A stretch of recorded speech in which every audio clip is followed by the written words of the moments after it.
Vamos a hablar de datos, de hechos comprobables y verificables por la ciencia. Y en esta línea yo les traje varios ejemplos bien ilustrativos para que comprendan un poco el tema de la acción humana y una introducción al tema de la economía, ¿no? El primero es la embriología. Fíjense, ¿quién planifica cómo se desarrolla un embrión? ¿Quién es el director que dice cuándo una célula debe unirse con otra? No hay un planificador. Sucede así. Son sustancias químicas, procesos físicos, ahí actuando. Es nuestra naturaleza y nosotros somos producto de eso. También sucede con la fecundación. ¿Quién dice cuál es el esperma que va a llegar? Los espermatozoides están en competencia. ¿Quién lo logra? El más ágil, el más apto, ¿no? Pues también sucede con las flores en la naturaleza. Todas ellas compitiendo, desarrollando aromas, perfumes, colores vivos, llamativos, porque necesitan reproducirse. Y la forma de reproducirse es llamando la atención de los polinizadores. Y lo más fascinante de este ejemplo es que el polinizador se lleva el néctar de la flor. Es decir, hay remuneración en este proceso natural. Y lo podemos ver. Podemos ir a un parque y lo observamos. Lo mismo ocurre con los árboles. Se habla de la carrera armamentista de la naturaleza. Los árboles están en competencia porque quieren crecer, porque necesitan la energía y la luz del sol. El árbol que se quede chiquitico, que no lo logre, que lo haga mal, sale del acervo genético. Como verán, estos son procesos estocásticos, espontáneos, azarosos, no hay planificación, suceden. Y así como sale del acervo genético el árbol que lo hace mal, sale del mercado el comerciante, el emprendedor, el empresario que lo haga mal. Y en este sentido yo quiero invitarlos a que no vean el individualismo, no vean la competencia como una ideología política o económica. No, señores, esto es ciencia, es la naturaleza. Por eso lo importante de iniciar aquí con el método científico, porque es a partir de la observación en que vamos a encontrar la verdad, lo que ocurre en el mundo. Yo no sé, Antonio, si tú quieres agregar algo o sigo con la presentación del video. No, que estoy totalmente de acuerdo contigo y que poco a poco, aunque ahorita posiblemente muchos piensen que eres tremenda loca, poco a poco se van a dar cuenta de la importancia que es justamente no solamente el método científico, sino entender toda la evolución ya como la han identificado y demostrado los científicos, porque eso nos permite entender a los humanos de dónde venimos, qué somos y eventualmente también a dónde vamos. Ese es un tema que vamos a tratar seriamente. Así que no se preocupen, vamos a ir poco a poco por ese lado, pero sí me gustaría que más bien que hicieran la confesión de qué fue, de qué es este video, que yo creo que ya estoy compartiendo pantalla y que lo puedo poner a andar en cualquier momento. Sí, bueno, siguiendo la misma línea de mostrarles que esto sucede de forma espontánea, nosotros hicimos también un video espontáneo, muy fresco, en nuestras casas, conversando, quizás tomándonos un trago para hablar de estos temas tan importantes. Y bueno, hay uno que otro mal chiste de Antonio. Espérate. Quizá tomándonos un trago. Bueno, tomándonos un trago. Era una práctica, estábamos haciendo una práctica, un ensayo para hacer aquí la presentación. Pero finalmente decidimos algo así como, realmente vamos a mostrar cómo somos nosotros detrás de escena. Así que este video es nuestra práctica. Se los ponemos de una vez, sean condescendientes, después podemos hablar ya más seriamente sobre estos temas que se lo merecen. Tú me avisas, ¿se está viendo ya? ¿Está con la pantalla compartida? Sí. Sí. O sea, que voy a poner a correr el video.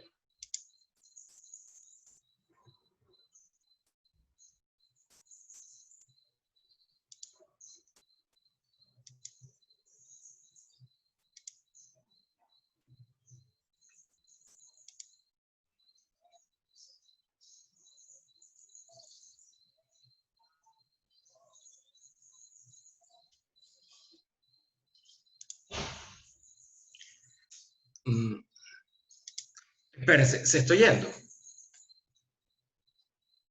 No. No. No, Antonio, No, no sé. cuando compartes la Comparte sonido. pantalla tienes que colocar también compartir audio de la Claro. computadora para que Sí, con sí, eso sí. Déjame también. activarlo.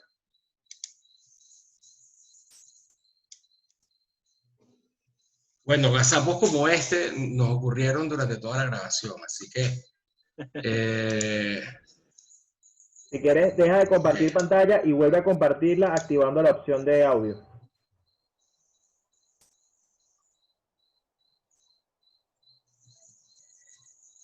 ahí espérense, vamos a ver si lo logro.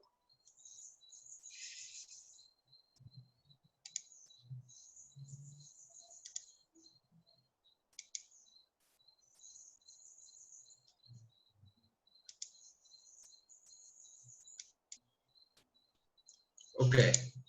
Listo. Un libro así. Ahora sí. Ahora sí. Bien, Ok. arrancamos. ¿Individuos o masa? ¿En qué tipo de sociedad quieres vivir?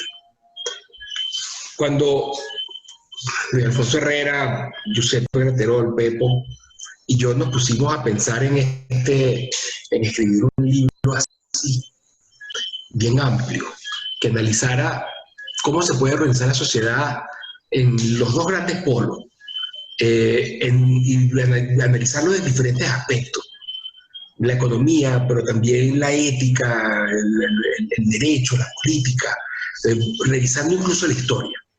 Cuando nos propusimos hacer esto, la idea era contrastar, bueno, justamente un sistema que surja de la, decía Smith, de la natural libertad, de cómo se comportan las personas naturalmente, sistemas individualistas, frente a un sistema que sea dirigido, planificado, deliberado e impuesto a las personas, un orden impuesto a las personas, bueno, primero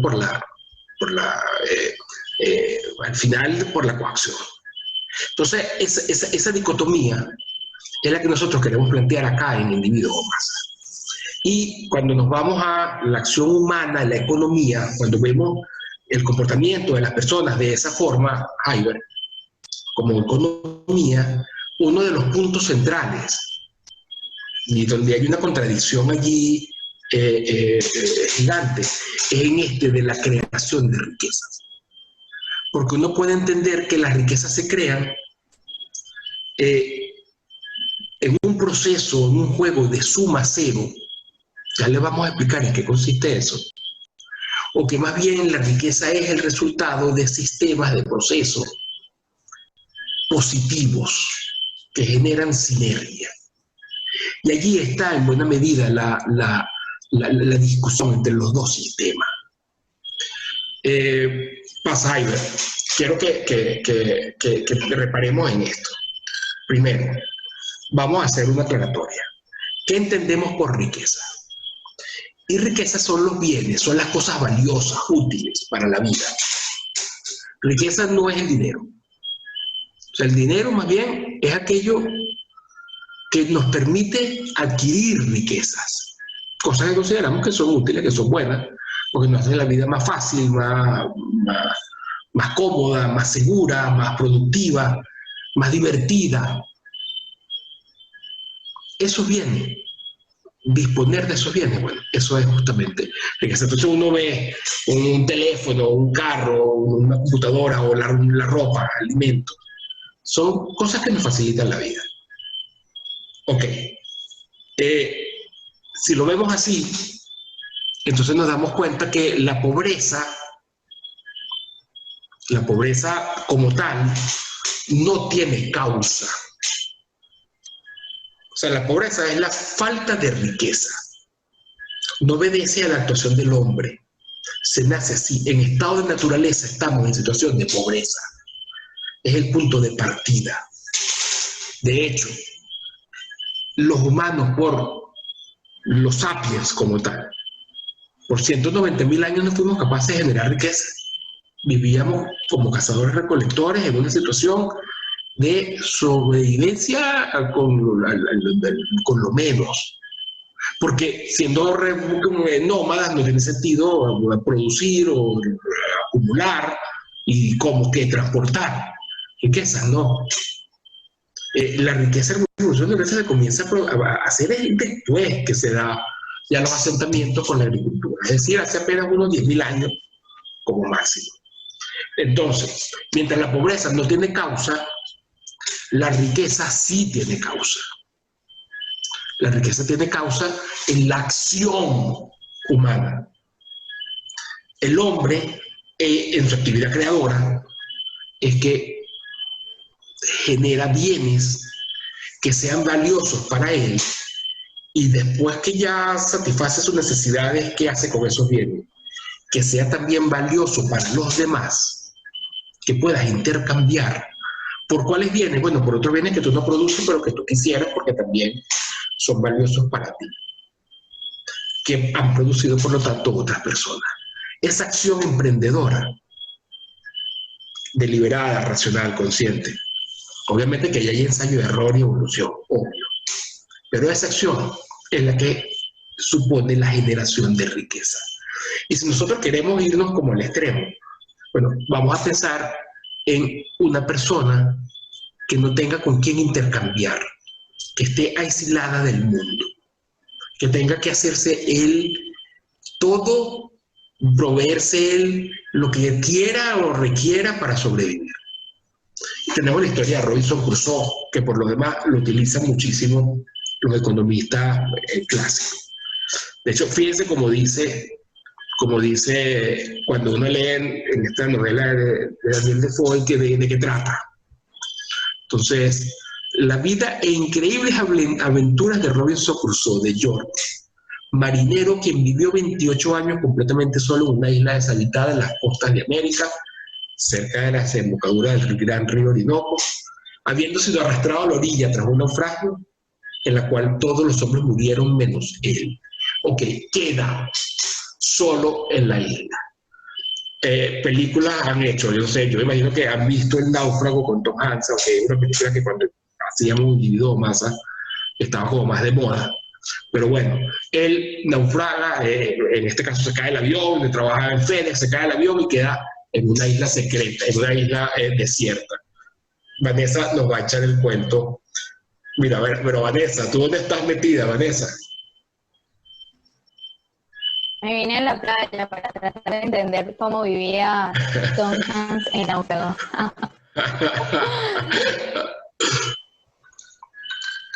No, mentira. Bueno, con esta cuarentena solo nos queda estar en nuestras casas. Pero, bueno, haciendo cosas productivas como es. Tenemos una situación de Conchale, Vane, no te escuchamos, no se escucha. ¿Y ahora? Vamos a ver. ¿Aún no me escuchan? Sí, estás en la playa, no debes tener buen internet, ¿eh? Cuéntame, Vanessa, ¿qué pasa? Llega Tom Hanks y queda en la playa. Bueno, exacto, es una de las malas, bueno, total.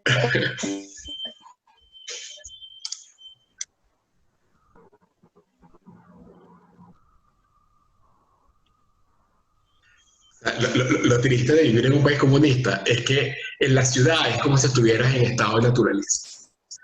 Porque, o sea, olvídense, exacto.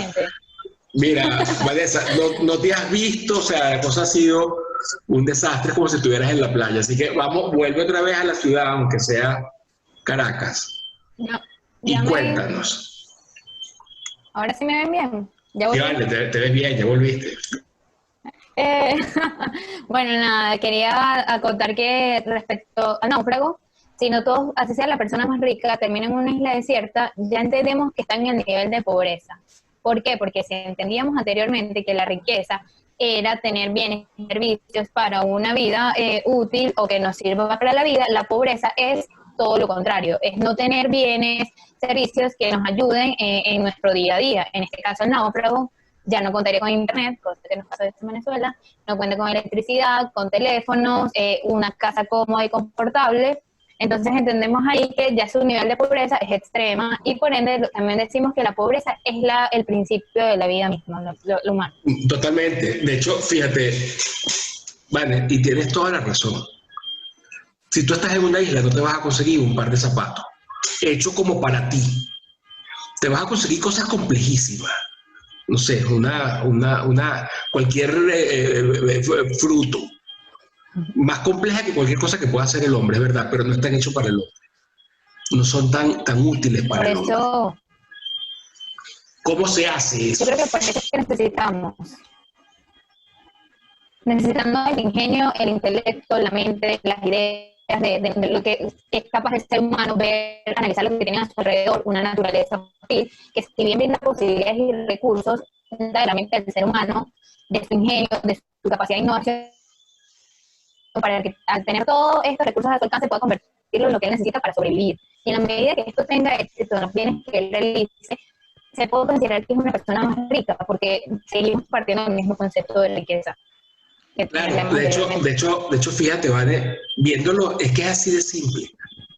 La única forma como uno puede tener riqueza y dejar de vivir en el estado de naturaleza es transformando esa naturaleza de manera que el nuevo objeto que imaginaste primero y luego llevaste a la realidad, que ese objeto facilita la vida. ¿Y cómo facilita? Bueno, porque te ahorra tiempo.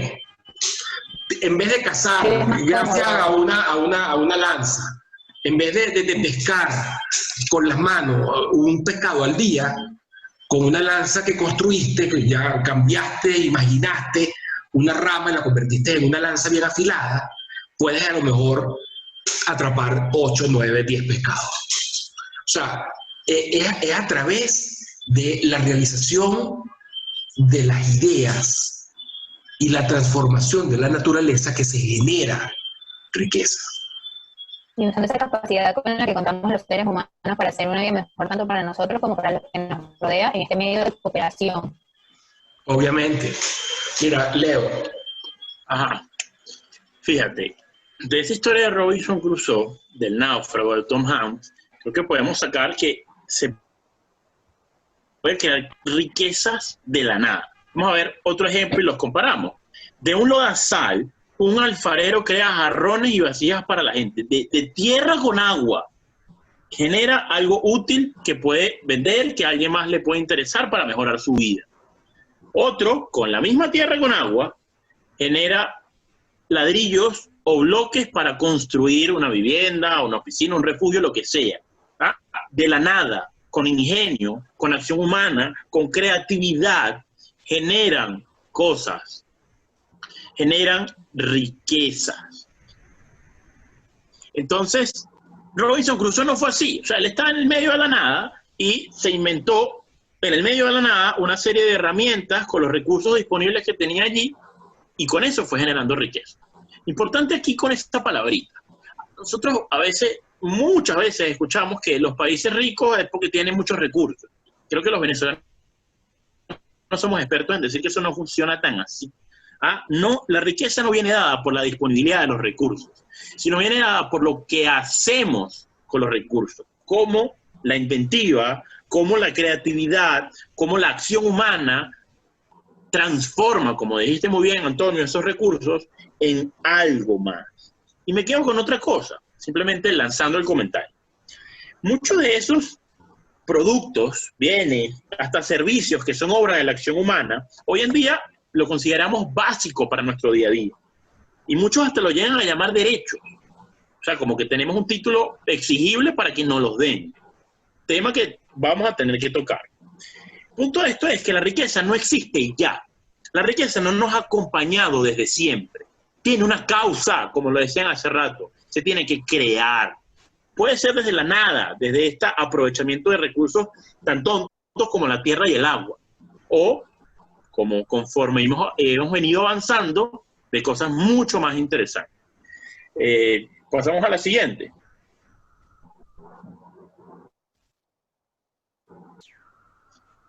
Fíjate, entonces, ese mercado, esa idea de comercio, ¿a qué nos responde? ¿Ah? Esa creación de riqueza no responde a un juego de suma cero. ¿Y qué es eso de suma cero? ahí abajo nos lo dice, suma cero. Si alguien gana es porque otro ha perdido proporcionalmente. Estamos pensando en ese diseño de juego de suma cero, que las riquezas son limitadas. Hay un número limitado de riquezas y eso,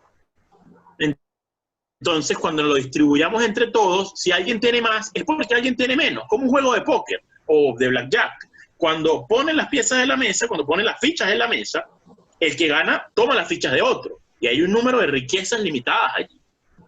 Eso, por ejemplo, no pasa con la vida, no pasa en la economía. Las riquezas son prácticamente ilimitadas, depende de cuánto se genere.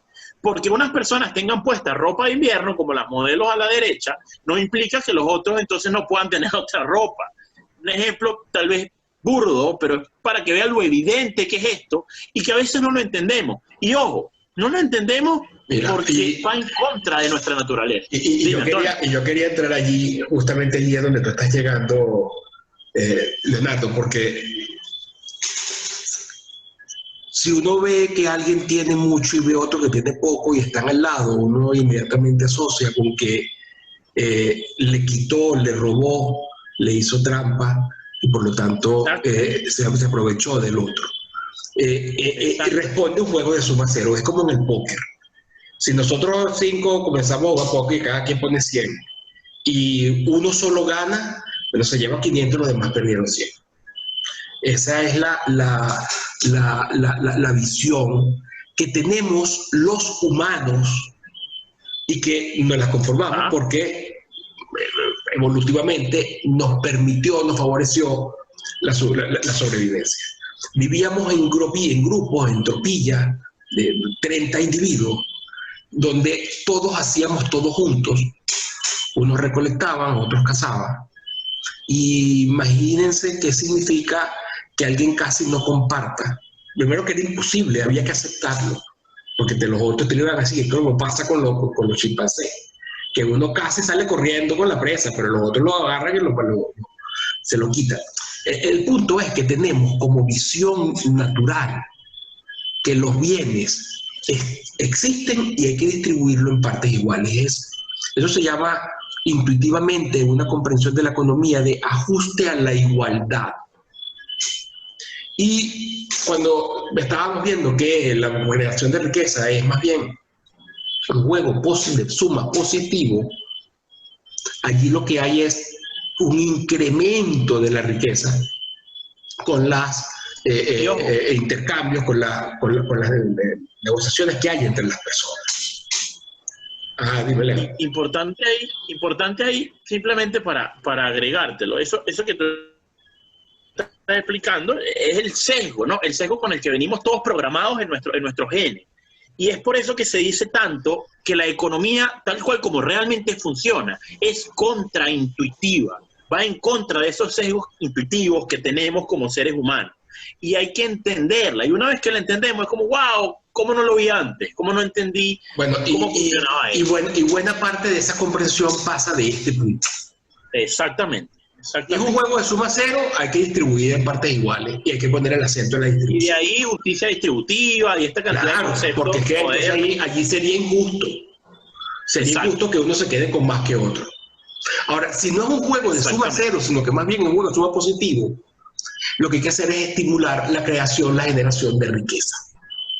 Y después, en un segundo término, quedará el tema de la distribución.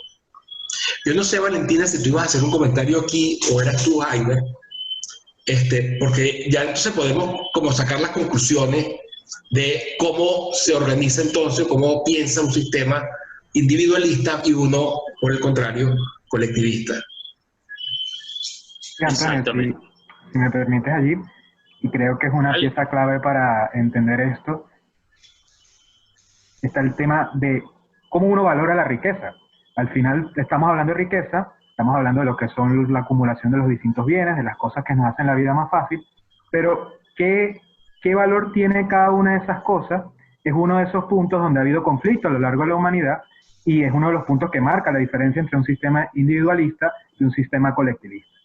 En el individualismo lo que ocurre es que el valor es subjetivo. Esto lo desarrollaron la escuela austriaca, Karl Menger, luego lo recogió de alguna manera Hayek, cuando decía que el valor no existe un valor intrínseco de las cosas, no existe un valor objetivo, no existe un valor que se pueda derivar del trabajo que costó realizar ese bien o de la cantidad de recursos que tuvieron que ser invertidos para realizar ese bien, sino que cada quien va a valorar eso de acuerdo a sus necesidades, de acuerdo a qué cantidad de necesidades va a satisfacer a esa persona ese determinado bien. Entonces, cuando vemos el contraste que existe entre el modelo individual, el modelo de la libertad, versus el modelo colectivista, el valor es fundamental. ¿Dónde impera la teoría objetiva del valor? En los modelos colectivistas que pretenden, desde la planificación central, decirle a las personas cuánto vale cada cosa, mientras que en los modelos de libertad, en los modelos donde el individuo es el centro, cada quien valora de acuerdo a su propio criterio. Mira, Y fíjate, gracias a ahí- esto, fija los precios. Claro, exacto. Ahí estaba, eso es lo que yo quería llegar. No solamente que se da una forma de fijación de los precios totalmente distinta, una subjetiva y la otra es planificada e impuesta, sino que hay algo que hay que tomar en cuenta. Fíjense lo que dice aquí. El individualismo procura otorgar los incentivos, y esos incentivos supone, bueno, para que la gente trabaje de esa forma, pero además las garantías, porque hay que tener las garantías de vida, es el mejor de los incentivos, para que las personas justamente se esfuercen en crear bienes valiosos para la vida de quién, no solamente de ella. Porque si se dedica a prestar solamente para ella, estaría más o menos como estaría Robinson Crusoe, apenas sobreviviendo. Para ella, pero en especial que pueda servir a los demás. Entonces todo el mundo está sirviendo es a los demás. Y en la medida en que más sirvas a los demás, más éxito vas a tener. De todas maneras, sobre eso vamos a conversar. Pero es un sistema que respeta, el incentivo principal está en el respeto a la propiedad. La propiedad que es el fruto del esfuerzo de cada uno. Si lo comparamos con cómo es la visión desde el colectivismo, en la siguiente página, en la siguiente lámina, ya fíjense cómo ahí la cosa se ve totalmente distinta. De ahí estamos en un juego de suma cero, es decir, el que enriquece es porque ha empobrecido a los otros. Tú ibas a decir aquí algo, Valentina. Sí, pero al final, ¿no? Como tú quieras. Al final de la presentación. Cerramos con unos comentarios. Vamos a terminar aquí esta laminita rápidamente. Mire, el punto es que... En este tema... termina, Leo, en esta comparativa es que en dos platos nos presentaron la teoría subjetiva del valor clave para entender todo este sistema y unas palabras sencillitas que tenemos que conectarlo con esto. Esa comparativa que hace el libro del sistema individualista con el sistema colectivista, mientras aquel sistema individualista de la lámina anterior se centra en la creación de riqueza y en la protección de la propiedad para esa generación de riqueza, los colectivistas creen que quien se enriquece ha robado o empobrecido a otros, esa visión con el sesgo, esa visión intuitiva de la economía. Y entonces te comparan a Jack Sparrow con un empresario serio que trabajó y transformó su riqueza a través del intercambio sometido en el libre mercado. Entonces aquí nosotros planteamos esa preguntita. Empresarios, comerciantes, propietarios, son lo mismo que ladrones, estafadores y piratas, solamente por el hecho de tener entre comillas, riqueza. Así pareciera que lo ven los colectivistas, porque ven la riqueza como un tema estático y estacionario, que hay que dividirlo, hay que distribuirlo. Entonces, como el Estado es el que entonces tiene que hacer eso para evitar que las personas acumulen riqueza, porque se la están robando, porque se la quitaron a alguien más, porque esta acumulación de riqueza implica que alguien dejó de tener riqueza, toda la producción de bienes y servicios ha de ser en favor del colectivo, en pro del bien común, la función social de la propiedad. El Estado es el que debe tener el control hegemónico de los sistemas de producción, de todos los factores de producción. Los colectivistas prohíben, restringen gravemente los derechos económicos de las personas a través de esa visión de la economía que parece justa, que se hace llamar moralmente superior y que responde a una incomprensión de eso que veníamos hablando antes, de eso que nos explicaba Javier y eso que estaba hablando. Y si me permites agregar una cosa, no solo es el tema de la comprensión, es que te obliga, es el ejercicio de la violencia, de la coacción que realiza el Estado, que al final es una élite, es un grupo específico de personas que de acuerdo a su criterio individual van a decirle a los demás qué es lo que deben entender por riqueza, cuánta riqueza es justo que tenga cada uno de ustedes, y evidentemente así lo que termina generando es pobreza, termina generando mayor miseria en la sociedad. Porque crea desincentivos. Ya eso lo vamos a ver, ya lo vamos a ver ahorita más adelante. Exactamente. A diferencia del sistema anterior, que se centra en generar más riqueza. Precisamente como moto o como solución a donde no hay riqueza, que es la pobreza. Ustedes lo definieron perfectamente. Y la contrapartida de lo que tú estabas diciendo, Javier, de que no es a través de la violencia, es que justamente en el sistema individualista o en el sistema liberal, es a través de los acuerdos voluntarios y libres entre las personas. No es impuesto. El mercado, cuando la gente habla del mercado y piensa que el mercado somos todos nosotros como consumidores y otros ofreciendo los bienes que los consumidores decidimos. Entonces, son acuerdos voluntarios. Y obviamente tendría que ir mejor en cualquier sistema de organización en el cual, en vez de la violencia, la coacción, la imposición de unas determinadas normas, reglas a las personas, la gente más bien actuara libremente. Y claro, eso no quiere decir que sea no contenidamente, porque cuando uno actúa libremente no está robando a los demás. Si hay una forma de actuar libremente y evitarse lo que pasa cuando uno roba a los demás, que es que el otro te puede agarrar y te puede salir y reprender por haber ejercido violencia contra él. Pero de ahí lo importante, Dime, de explicar cómo surge el mercado, de ir al principio. ¿Por qué? Porque hay algo que se conoce como la falacia de la cantidad fija, que es pensar que la riqueza siempre nos ha acompañado y que siempre hemos tenido como humanidad todos los beneficios que el mercado nos ha proporcionado. Y no es así.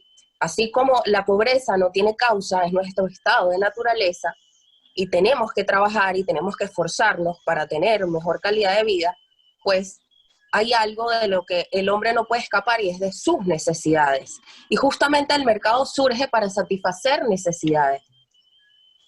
Es que somos nosotros mismos. Cooperación de todos. Exactamente, y yo creo, ya creo que tenemos que ir terminando. Es entender, clave lo que dijeron ustedes dos, ¿qué es el mercado? Y es que somos nosotros en ese juego de intercambio satisfaciendo nuestras necesidades, mi necesidad con el producto de otro, y yo con mi trabajo satisfago la necesidad de otras personas. Y es ese juego libre de intercambio en contraposición, que es lo que hace maravillosamente el libro, en contraposición de ese sistema de imposición, de planificación, el Estado diciendo cómo se satisfacen estas necesidades. Mira entonces. Agregar algo. Ajá, dime, Vane. Que ahí partimos también del interés personal de cada uno. En la medida que yo necesito personalmente algo, creo ese bien, se lo doy a otra persona, hay un intercambio, todo iría en interés personal que al final nos coopera a todos y nos ayuda a todos. Cosa que también pero el también colectivo juegan las nunca habilidades. apoya. ¿Sí? Es decir, en un principio inició con habilidades, es decir, había un miembro de la tribu, del grupo, que tenía una habilidad para hacer lanzas, pero no para pescar. Entonces, el que hacía la lanza le proporcionaba a los que pescaban la lanza y así iban distribuyéndose todo el trabajo. División de trabajo. Poco a poco se fue generando. Y cooperación voluntaria. Y cooperación voluntaria. De eso se trata el mercado hoy en día.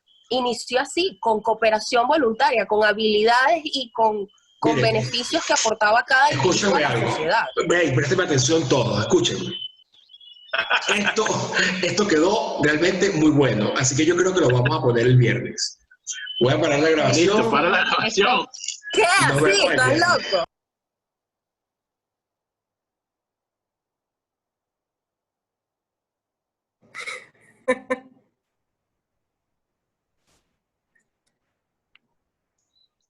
Miren, yo creo que a pesar de los grillos, porque grabamos de madrugada, a pesar de que era de madrugada, porque es cuando tenemos el internet y podemos hacer algo así, nos pareció que compartir esto con ustedes, bueno, dejaba más o menos claro qué es lo que somos y cómo estamos actuando nosotros acá en un Estado de Derecho. Estamos simplemente analizando estos temas que, insisto, son básicos y echándonos el cuentico según lo que entendemos hemos verificado, corroborado, de acuerdo con la data que además está disponible, y es lo que estamos entonces explicando. Yo quiero que pasemos a ver el segundo punto de economía, que tiene que ver ya con los incentivos. También esa misma noche seguimos, de hecho estuvimos como hasta las 3 de la mañana en esta práctica que, bueno, que se está convirtiendo en este original, y allí analizamos ese punto de los incentivos. Bueno, realmente lo que hicimos fue que lo comentamos, hay una cantidad también de chistes malos, era tarde, tomen en cuenta las circunstancias. Pero sí queríamos dejarlo porque esto es lo que nosotros estamos haciendo todo el esfuerzo, porque entiendan que esto es algo sencillo, que esto es algo básico y que simplemente basta leer unas 2 o 3 cositas que se las vamos a dar. Hacer un ejercicio práctico que lo vamos a hacer y que es interesantísimo. Y por el otro lado, comentar, hablar, pensar, reflexionar es suficiente para que ustedes entiendan perfectamente cómo funciona la sociedad y cuál es la mejor manera de organizarnos. Es decir, de dónde venimos, qué somos, a dónde vamos. No sé si había algún comentario que estuvieses viendo, Vanessa. Sí, bueno, hay varios. Ha estado bastante activo. Yo voy activando el otro video, así que estuve comentando. Ah, buenísimo. Bueno, han estado hablando del colectivismo, etcétera. Tengo algunas dudas que plantean aquí. La primera que encontré, la duda que me surge ahorita es que, por ejemplo, en inversiones siempre se habla de que es un juego de suma cero. Es decir, alguien que tenga 10 acciones de Apple las vendió y otro las obtuvo. O si alguno vendió 3 inmuebles, otro lo obtuvo. No sé si tienen algún comentario. Okay. No, bueno, imagínate, esto es todo lo contrario. Es todo lo contrario, por eso lo vamos a ir analizando poco a poco. Es totalmente lo contrario. Justamente allí se dan juegos de suma positiva. Pero miren, estuvo entonces, pero no sé cómo hacer para poner otro video. Déjame ver. Mientras tanto yo sigo aquí. Aquí hay otro comentario. Dice, los clásicos decían que el valor de los bienes está en función de la cantidad de trabajo invertido por el individuo en el bien. Marx afirma que el valor de un bien está en función del trabajo socialmente necesario invertido en el bien. Fíjense que se agrega la palabra socialmente necesario, entendido este término como el trabajo colectivo. Luego, los neoclásicos o liberales aportan que el valor de los bienes está en función de la necesidad que el bien tenga en el individuo. Por ejemplo, ¿qué tanto valor tendría un abrigo de piel en el desierto? ¿O qué tanto valor tendría un vaso de agua en el Polo Sur?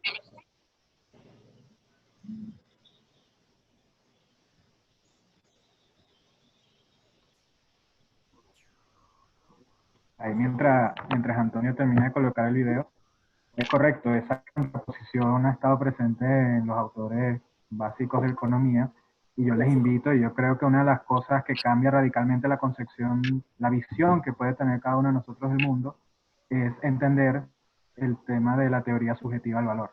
Al final es algo que uno puede observar día a día, lo decía la persona del comentario en el ejemplo, ¿qué valor puede tener un abrigo de piel en un desierto? Ahí la necesidad que podría potencialmente cubrir ese abrigo sería mucho menor a que si ese abrigo estuviera en otras circunstancias o con otra persona. Entonces, al ver que el valor depende de la persona, incluso una misma persona, cuando uno va evolucionando a lo largo del tiempo, puede valorar de distinta manera un mismo bien. Yo creo que Antonio ya está terminando. Entonces yo les invito, insisto, esto es fundamental, es una cosa muy sencilla de aprender, pero cambia todo, cambia radicalmente el sentido de todas las cosas. Miren, creo que ya puse la pantalla, pero no sé si se ve. Sí, está cargando, está cargando. Está cargando. Ok, entonces me avisa cuando termine de cargar. Mientras tanto yo leo otro. Ah, bueno, ahí está. ¿Cargó? ¿Qué hacemos? ¿Arrancamos entonces? Este es el segundo punto de la economía de individuos o masa. También lo grabamos esa misma noche. Vanessa seguía en la playa. No sé si se ve bien, me avisan. ¿Arranco? Sí. No quería volver, ¿ok? apaguemos las cámaras. Bueno, comenzamos a grabar, fíjense. El otro gran tema donde se presenta una división entre los dos sistemas modelos, el que se fija en el individuo, el que se fija más bien en el colectivo, tiene que ver con los incentivos. Primacía del interés general o más bien del interés personal. Y uno podría decir que, bueno, que se puede, una sociedad podría trabajar por diferentes incentivos. Jaiber, pasa la lámina. ¿Para el beneficio personal o para el beneficio colectivo? Si nosotros agarramos y vemos cada una de las células eucariotas que conforman nuestro cuerpo, que son 73 millones, ellas trabajan más bien para el colectivo. A veces alguna se desvía y bueno, y tenemos cáncer. Las hormigas, las termitas, los insectos sociales también trabajan para el colectivo, pero es que realmente son clones. Es prácticamente una célula, no es exactamente así, pero a fin de cuentas que no está unida por un tejido, son superorganismos. Pero hay otros grupos que han evolucionado y han tenido éxito trabajando para el beneficio personal, y el que más éxito ha tenido ha sido el Homo sapiens. Hemos conseguido un mecanismo por el cual, trabajando para nuestro propio beneficio, beneficiamos a los demás. Vamos a ver esto, pero primero sobre el tema de los incentivos, que es crucial. Yo siempre utilizábamos, pásalo ahí, Javier, porque ahí sale Mafalda, que es ese personaje de Kino. Yo no sé qué tanto ustedes están familiarizados con Mafalda, se los recomiendo. Uno podría decir que nadie vela por sus intereses mejor que uno mismo, nadie se esfuerza tanto como para su provecho, pero lo que me refería a Mafalda es que Kino dibuja muy bien los personajes de cada uno de las historietas. Y entonces cada uno tiene su propia personalidad y tiene sus propios intereses, sus propios incentivos, y es bien marcado. Y cuando uno lee Mafalda, bueno, se consigue cosas como esta. O sea, uno sabe que Manolito o es muy bruto o trancado, como le dice el papá, o es a lo mejor un genio inteligente que simplemente en ese colegio que parecen ahí como si fueran unos soldados todos sentados en fila. A lo mejor es que así no se puede concentrar, pero bueno, en todo caso, Manolito tiene esa personalidad, no rinde en el colegio. El otro, Felipe, bueno, ustedes saben que lo que es flojo, se la pasa él sentado leyendo El Llanero Solitario. Para él el derecho a la educación es más bien que nadie, un alma que se lo quite. O por el otro lado tú tendrías a Mafalda, que Mafalda en cambio tiene más interés, más perspicaz, posiblemente inteligente, preparada. Y entonces más bien Mafalda, cuando la maestra se pone a enseñar tontería, bueno, pueden ser cosas muy interesantes, como dice ella, importantes, porque es que la mamá la misma, ella lo que le dice es, bueno, ¿dónde están las cosas que me van a hacer verdaderamente productivas? Es decir, cada quien tiene sus propias diferencias, somos distintos, no hay ninguna duda de eso. Y si en algo todos nos parecemos es que el trabajo es esfuerzo. Trabajar es sacrificio. Lo decía Bastiat en sus obras, en La Ley. Trabajar supone un esfuerzo primero porque ya veíamos antes, Vanessa, en un esfuerzo porque tienes que pensar, tienes que crear, tienes que transformar la realidad, y el cerebro se consume una cantidad importante de energía. Pero además es complicado. Estás preocupado. El tema es que, fíjense, si nosotros vemos cómo serían los salones de Mafalda y cuáles son los incentivos que podría haber, uno podría organizar, párate ahí, Jaime, todavía no adelantes. Uno podría organizar el salón de dos formas: que cada quien saque la nota que quiera y se la quede para su propio beneficio, incentivo individual, o que cada quien saque la nota, que trabaje, y esa nota entonces se distribuye entre partes iguales, es decir, que trabajen es para el colectivo. Pero Vanessa, ¿tú dónde estás metida? ¿Todavía estás en la playa? Sí, todavía estoy en la playa, pero me preocupé porque veo una morsa que sí en la playa y vengo yo y aparezco en la playa. Entonces, ¿qué clase de incentivo estamos propiciando, no? Pero bueno, mejor me cambio de fondo porque se llama así la cosa. Bueno, sí, yo creo que hay dos clases de incentivo en un salón de clases, y hay que tomar siempre en cuenta dos cosas. Primero, todos los alumnos que están en ese salón de clase tienen habilidades distintas, tienen capacidad de esforzarse distinto, entonces hay que tomarlo en cuenta. Si se toma en cuenta el valor personal, el beneficio personal de cada uno de estos niños, podemos tomar en cuenta que si Manolito no se esfuerza y no estudia lo suficiente, va a tener un 0,7. Pero después vemos a esta niña, no me acuerdo el nombre, que si se esfuerza un poquito más puede tener un 10, pero va a depender del esfuerzo de cada alumno. Mafalda es un clásico, Susanita, tienes que acordarte, y este es Manolito. Mire, Manolito, que tiene 0,3, eso va a depender del esfuerzo personal que cada niño tenga en estudiar, en leer, en querer esforzarse, en aprender, porque sobre todo lo más importante es que aprendan, y vemos a Mafalda, esta niña que lee, se esfuerza, se dedica, estudie cada día para obtener estas notas, porque asume que con estas notas va a tener el resultado que desea. Mira, esa es de Anatomía de Grey. Eso es Anatomía de Grey. Me imagino que tampoco lo habrás visto nunca en tu vida, pero acuérdate que Individuo Masa fue hecha para el año 2010. Entonces nosotros tenemos esto, en ese momento. Pero puede ya ser una estábamos enfermera ahí. sexy.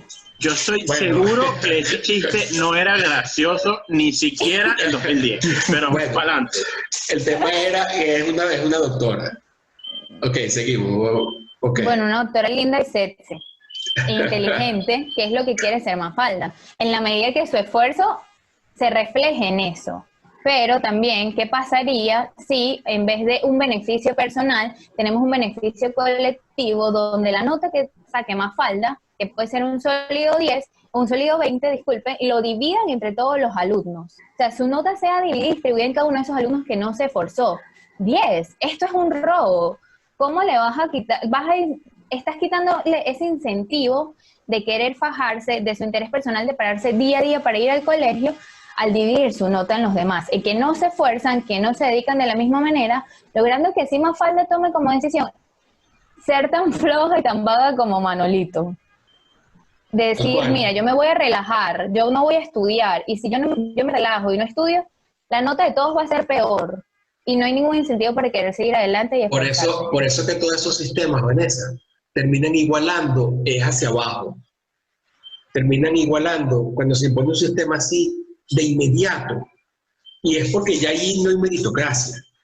De inmediato baja toda la riqueza. Así que si vas a conseguir igualdad, es como justamente se ha conseguido la igualdad en Venezuela, que el 96% de la población es pobre. Y que no se puede, el 75% es extrema pobreza. Ahora sí somos bastante iguales, pero hacia abajo. De forma negativa, siendo entonces el incentivo no el correcto. Ahí les digo algo. Hay verdades evidentes, y una de ellas es que el ojo del amo engorda al ganado. Eso lo que quiere decir es que quien vela por su propio interés termina realmente prestando la atención a los detalles, termina esforzándose, termina generando riqueza, y esa riqueza es lo que termina engrandeciendo a una sociedad. Lo que no cuesta y te beneficia, no se cuida. Y aunque hay un montón de teorías y un montón de autores que uno puede citar a la hora de desarrollar estos temas, yo les invito a ustedes a verlo en su vida diaria. Aquello que realmente le duele es aquello que realmente importa. Entonces, cuando vemos en la contraposición de sistemas, que es de lo que se trata, es el individualismo reconoce y alienta que cada quien, a través de la búsqueda de su beneficio personal, pueda construir su futuro. En ese sentido, sería absurdo imaginar que los seres humanos rinden más cuando trabajan para otros que cuando lo hacen por su cuenta. Fíjate, sí, te la agrego rapidito, aquella frase también de Adam Smith, no es la benevolencia del carnicero, del cervecero, algo así decía. No es por la benevolencia del carnicero, del cervecero, del panadero que tenemos cerveza, carne y pan.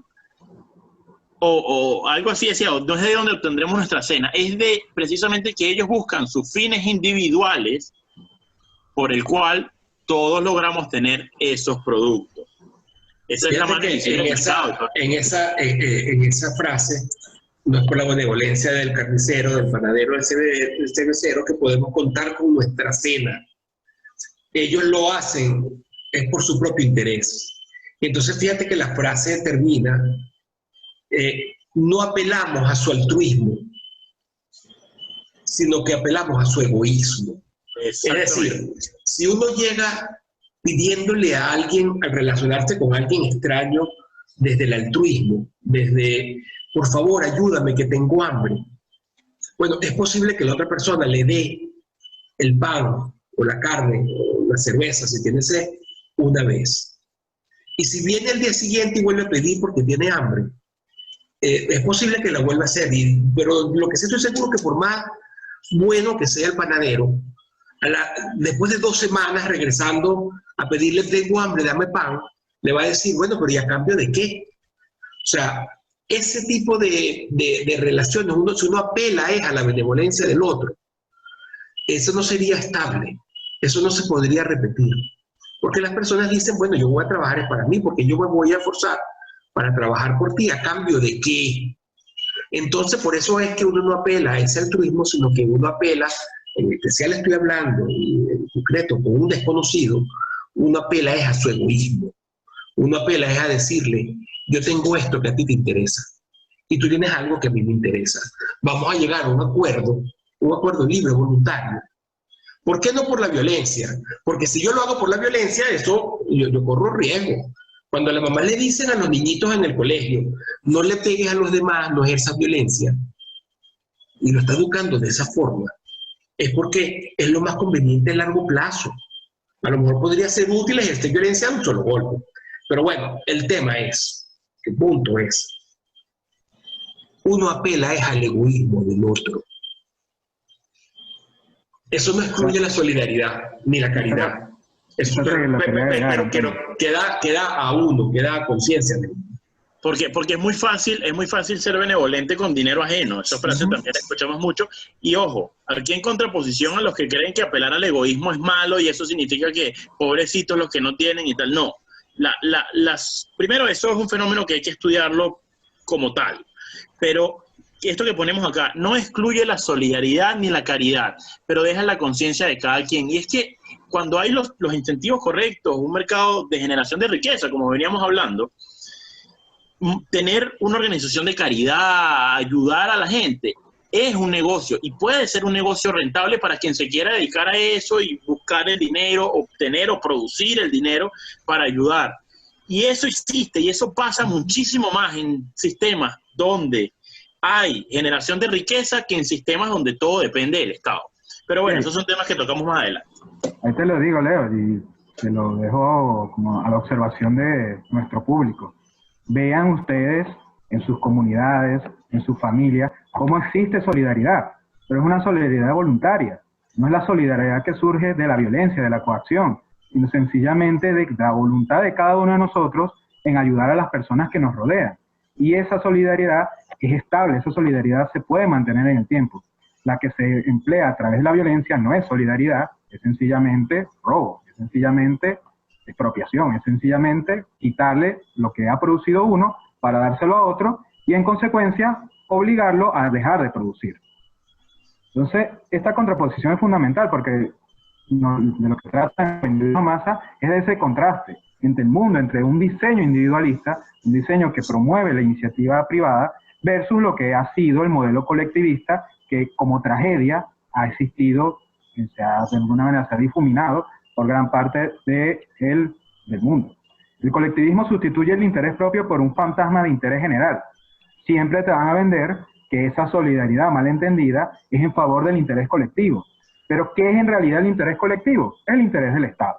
Y cuando uno habla de Estado, uno no está hablando de una entidad que no existe, es una entidad con rostro.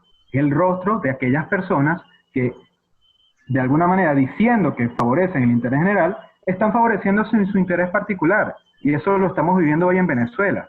Entonces, cada vez que nos venden el discurso de que está favoreciendo al colectivo, en el fondo está favoreciendo unas individualidades a través de la violencia y no a través de la voluntariedad. O de la cooperación. Así es, Javier. Y yo quería comentarles sobre un libro importantísimo y que trae a colación un caso emblemático que resume todo lo que hemos conversado en esta conferencia, que es la China posmaoísta, porque se conoce que la tierra o la agricultura o los centros rurales de la China imperial le pertenecían a la familia y era la familia la que trabajaba en la tierra. Y resulta que después de la reforma agraria la tierra pasa a manos de unas famosas comunas y llegan unos cuadros de las ciudades a los centros rurales para gestionar la tierra.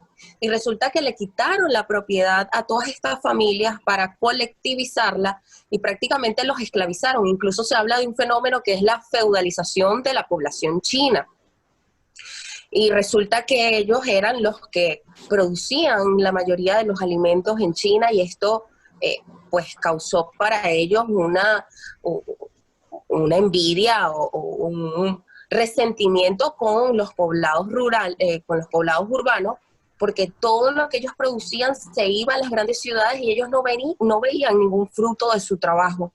Incluso después de todas estas reformas que hicieron en el mundo rural, toda la población, los campesinos o agricultores se trasladaban a los centros urbanos para poder acceder a todos los beneficios que habían siendo personal obrero o trabajador industrial, con beneficios que ellos no accedían.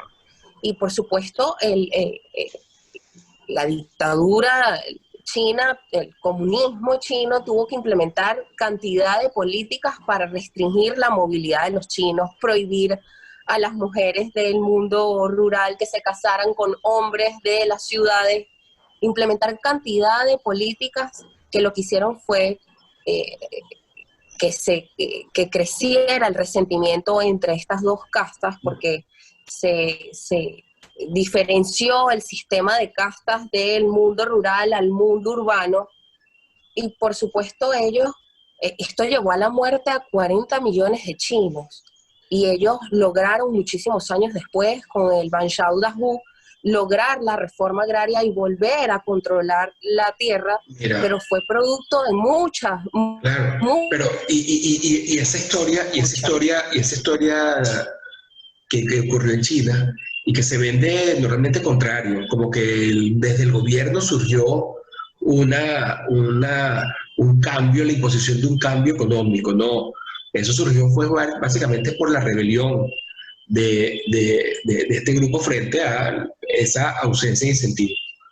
Pero eso además ha ocurrido muchas veces en la historia de la humanidad. Sí, se dice que fue gracias a Deng Xiaoping y se dice que fue gracias a la revolución cultural. Y eso no es totalmente casualidad. Falsa, porque fue gracias al esfuerzo de los agricultores y los campesinos que resistieron. Claro. Porque tenían los incentivos para hacerlo. Y fíjate, eso que dice Antonio no es casualidad. O sea, una decisión, una política errada impuesta por el Estado que lleva un control, que lleva otro control, que lleva otro control, y así sucesivamente, nunca solucionan el problema y termina sufriendo la gente. Vamos aquí. Ineficiencia y pérdidas cuantiosas es la regla en las empresas públicas. Y es porque carecen de los incentivos adecuados. Es ese ejemplo repetido en la historia de cuando el Estado toma decisiones económicas o cuando se dedica a la economía, no entra como un actor cualquiera, sino como esa empresa pública que falla. Y tiene todos estos fenómenos que nombramos aquí. Baja productividad, clientelismo, corrupción, ausentismo, bajo sueldo, quiebra, deficiente administración, improvisación, malas condiciones de trabajo. Y eso tumbaría cualquier imperio. Por ejemplo, el bloque soviético. O es que el muro de Berlín no cayó y pareciera que no superamos el por qué cayó. O sea, estas ideas de estatismo fallaron. Hay evidencia histórica, varios casos que tocaremos en este seminario, y aún así lo seguimos intentando, ¿no? ¿Por qué? Porque las empresas públicas carecen de los incentivos, lo venimos repitiendo. Más que las empresas, Leo, más que las empresas, acuérdate, siempre tenemos que investigar y analizar esto desde el punto de vista de las personas. Sí. Más que las empresas, son las personas que forman parte de esas empresas. De hecho, ahorita acá viene un video que es de lo mejor y plantea cómo fue perdiéndose, o cómo a raíz de la pérdida de los incentivos de los trabajadores, los empleados, la burocracia soviética, que terminó generándose cada vez, disminuyéndose la producción, la productividad, y eso termina prácticamente acabando con el Imperio Soviético, que se colapsa por la productividad, porque estaba totalmente como una sociedad estancada que decía atrás. Pero lo que pasa es que creo que no vamos a poder pasar el video ahorita porque no va a cargar. Pero bueno, tomamos la decisión después si vamos a tomar esto para el viernes, porque lo podríamos utilizar para el viernes. ¿Están de acuerdo todos, no? Sí, sí. Bueno, entonces voy a tener la grabación. Y saliste así, Valentina, ¿viste? Y hay un par de datos que todavía quiero meter. No, saliste así. Tú también, Vanessa. Listo. Nos vemos, lo dejamos para el viernes. Ya no tenemos tiempo para volver a intentarlo.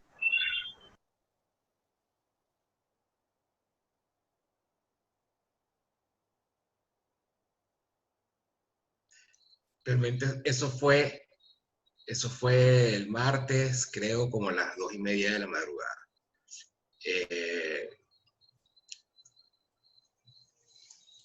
Si les digo que pudimos haberlo hecho mejor, es muy posible, pero la verdad es que decidimos dejarlo así para querer mostrar esa detrás de escena de individuos de masa. Pero tenemos mucho que ver todavía, yo creo que estamos cortos de tiempo.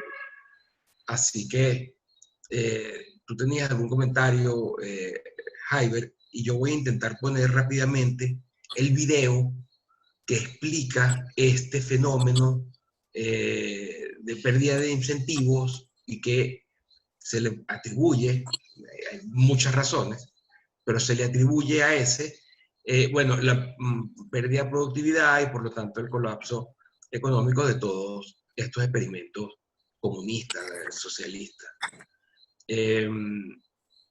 Vamos a ver si logro poner el video.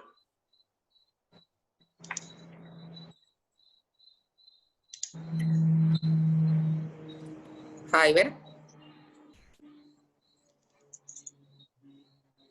Dime, Valentina. No, solo que Antonio dijo que tenía algún comentario. Bueno, podemos aprovechar mientras Antonio seguimos con los comentarios. Luego de la presentación de este pequeño video, entraríamos con el tema del dinero fiat, del Bitcoin, y luego entraríamos ya directamente a lo que es el panel. No sé si hay un comentario. Sí, hay muchos comentarios interesantes en el chat. Ojalá pudiéramos leerlos todos. Voy a leer algunos mientras ponen el video. Aquí dice, para ayudar a otros, producir riqueza y ayudarte a ti mismo. Solo allí es viable una acción altruista. Los sistemas colectivistas son promotores de escasez y pobreza. Mal podrías ser altruista cuando tus necesidades básicas ni siquiera están cubiertas. Es difícil. Totalmente de acuerdo. Al final, cuando la solidaridad es impuesta, no es solidaridad. Lo vivimos en todas partes. Cuando se dice que debemos ser solidarios con los demás y no se nos invita, no tenemos la riqueza para mantenernos nosotros mismos, al final lo que se nos está imponiendo es violencia y siempre terminamos en una situación peor, tanto al que se le obliga a ser solidario como al que recibe la falsa solidaridad. Mira, Jaiber, yo creo que ya está más o menos el video por verse. Vamos a ver si podemos escucharlo, porque es bien interesante la explicación que dan allá de lo que pasó con las empresas soviéticas, que por lo demás nosotros venezolanos no nos va a ser algo para nada extraño, porque obviamente que es lo que ha ocurrido y lo que está ocurriendo acá.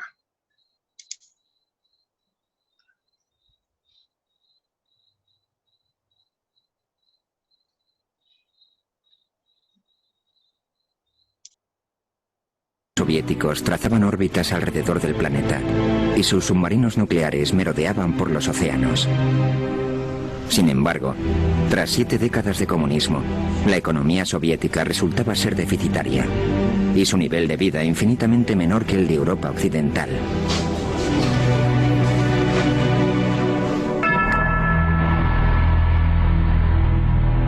La economía soviética no era ni carne ni pescado. Ya había dejado de ser estalinista, pero tampoco era una economía de mercado. De modo que el sistema no era ni blanco ni negro, era un caos.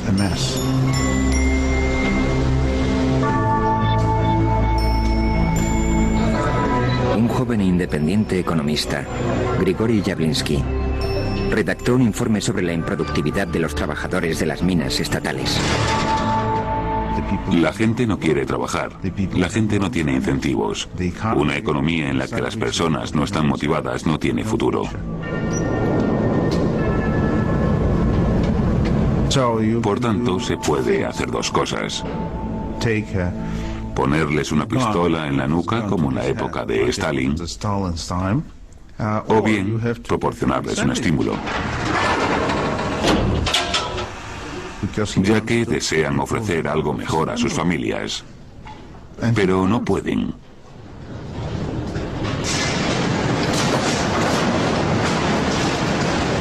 Los administradores de las fábricas de Norilsk eran conscientes de que la economía no funcionaba porque los trabajadores no rendían. Es imposible trabajar en condiciones bajo un régimen socialista. No existen incentivos. Y desgraciadamente eso es lo único que sigue funcionando.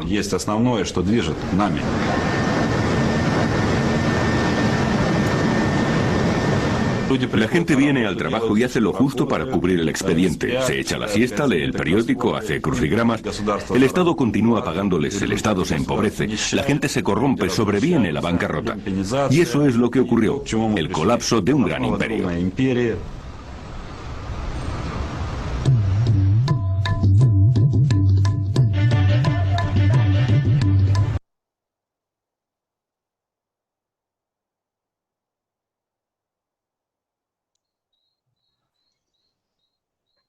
Bueno, yo creo que este video es totalmente familiar para los venezolanos. Se ha repetido cientos de ocasiones a lo largo de la historia en diferentes países. Incluso se ha repetido en unas partes de un país y no en otra. Todo tiene que ver con los incentivos.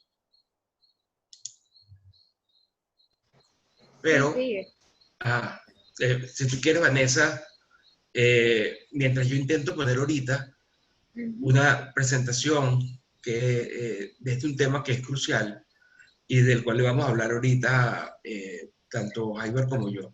Así que déjenme intentar poner la pantalla y la presentación, ¿vale? Ok, chévere. La otra Vanessa también, ¿me quiere seguir?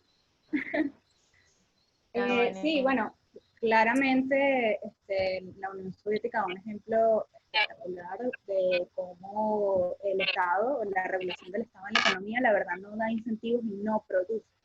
¿Por qué? Porque si tú no tienes incentivos, si no hay un libre mercado que te dé incentivos a producir, a trabajar, a mejorar, entonces no lo vas a hacer. Porque si no tienes una recompensa que de verdad te motive, no vas a hacer nada. Más bien, en la Unión Soviética, que hay un comentario que dice, en la URSS los trabajadores decían esto: el gobierno finge que nos paga y nosotros fingimos que trabajamos. No sé si quieres agregar algo más, ¿no? Totalmente. Yo creo que el incentivo es primordial tanto en una economía, en un libre mercado. En la medida que el Estado menos intervenga en esto, mejor le irá a las personas y a los emprendedores y comerciantes, que al final somos todos y cada uno de nosotros cuando queremos emprender. Ya está la presentación, Presi.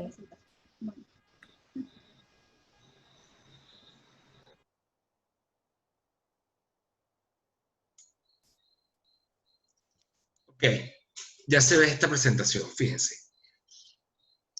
Cuando nosotros hablamos de todo este tema de la creación de riqueza, no es un punto para nada fácil de entender, aunque luego de que se ve lo básico, ya, porque es que hay demasiadas visiones, pero cuando uno llega a lo básico ya entiende perfectamente qué es indispensable para que eso ocurra.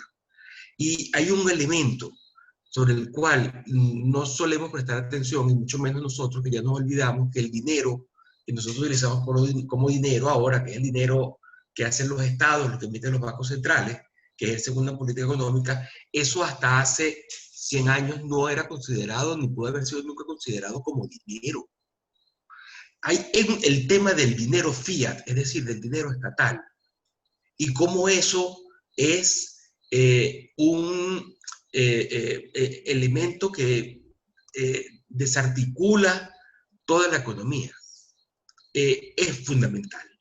Pero nosotros no vamos a tener chance de dar toda esta presentación acá, sino que lo que queríamos hacer era remitirles el link que tienen en el programa, que es un video que grabamos Jaiber y yo en Universitas Fundación, que es una fundación venezolana dedicada al derecho, y que nosotros, bueno, nos hemos ganado lo que llevamos adelante, lo que llaman viernes de disrupción.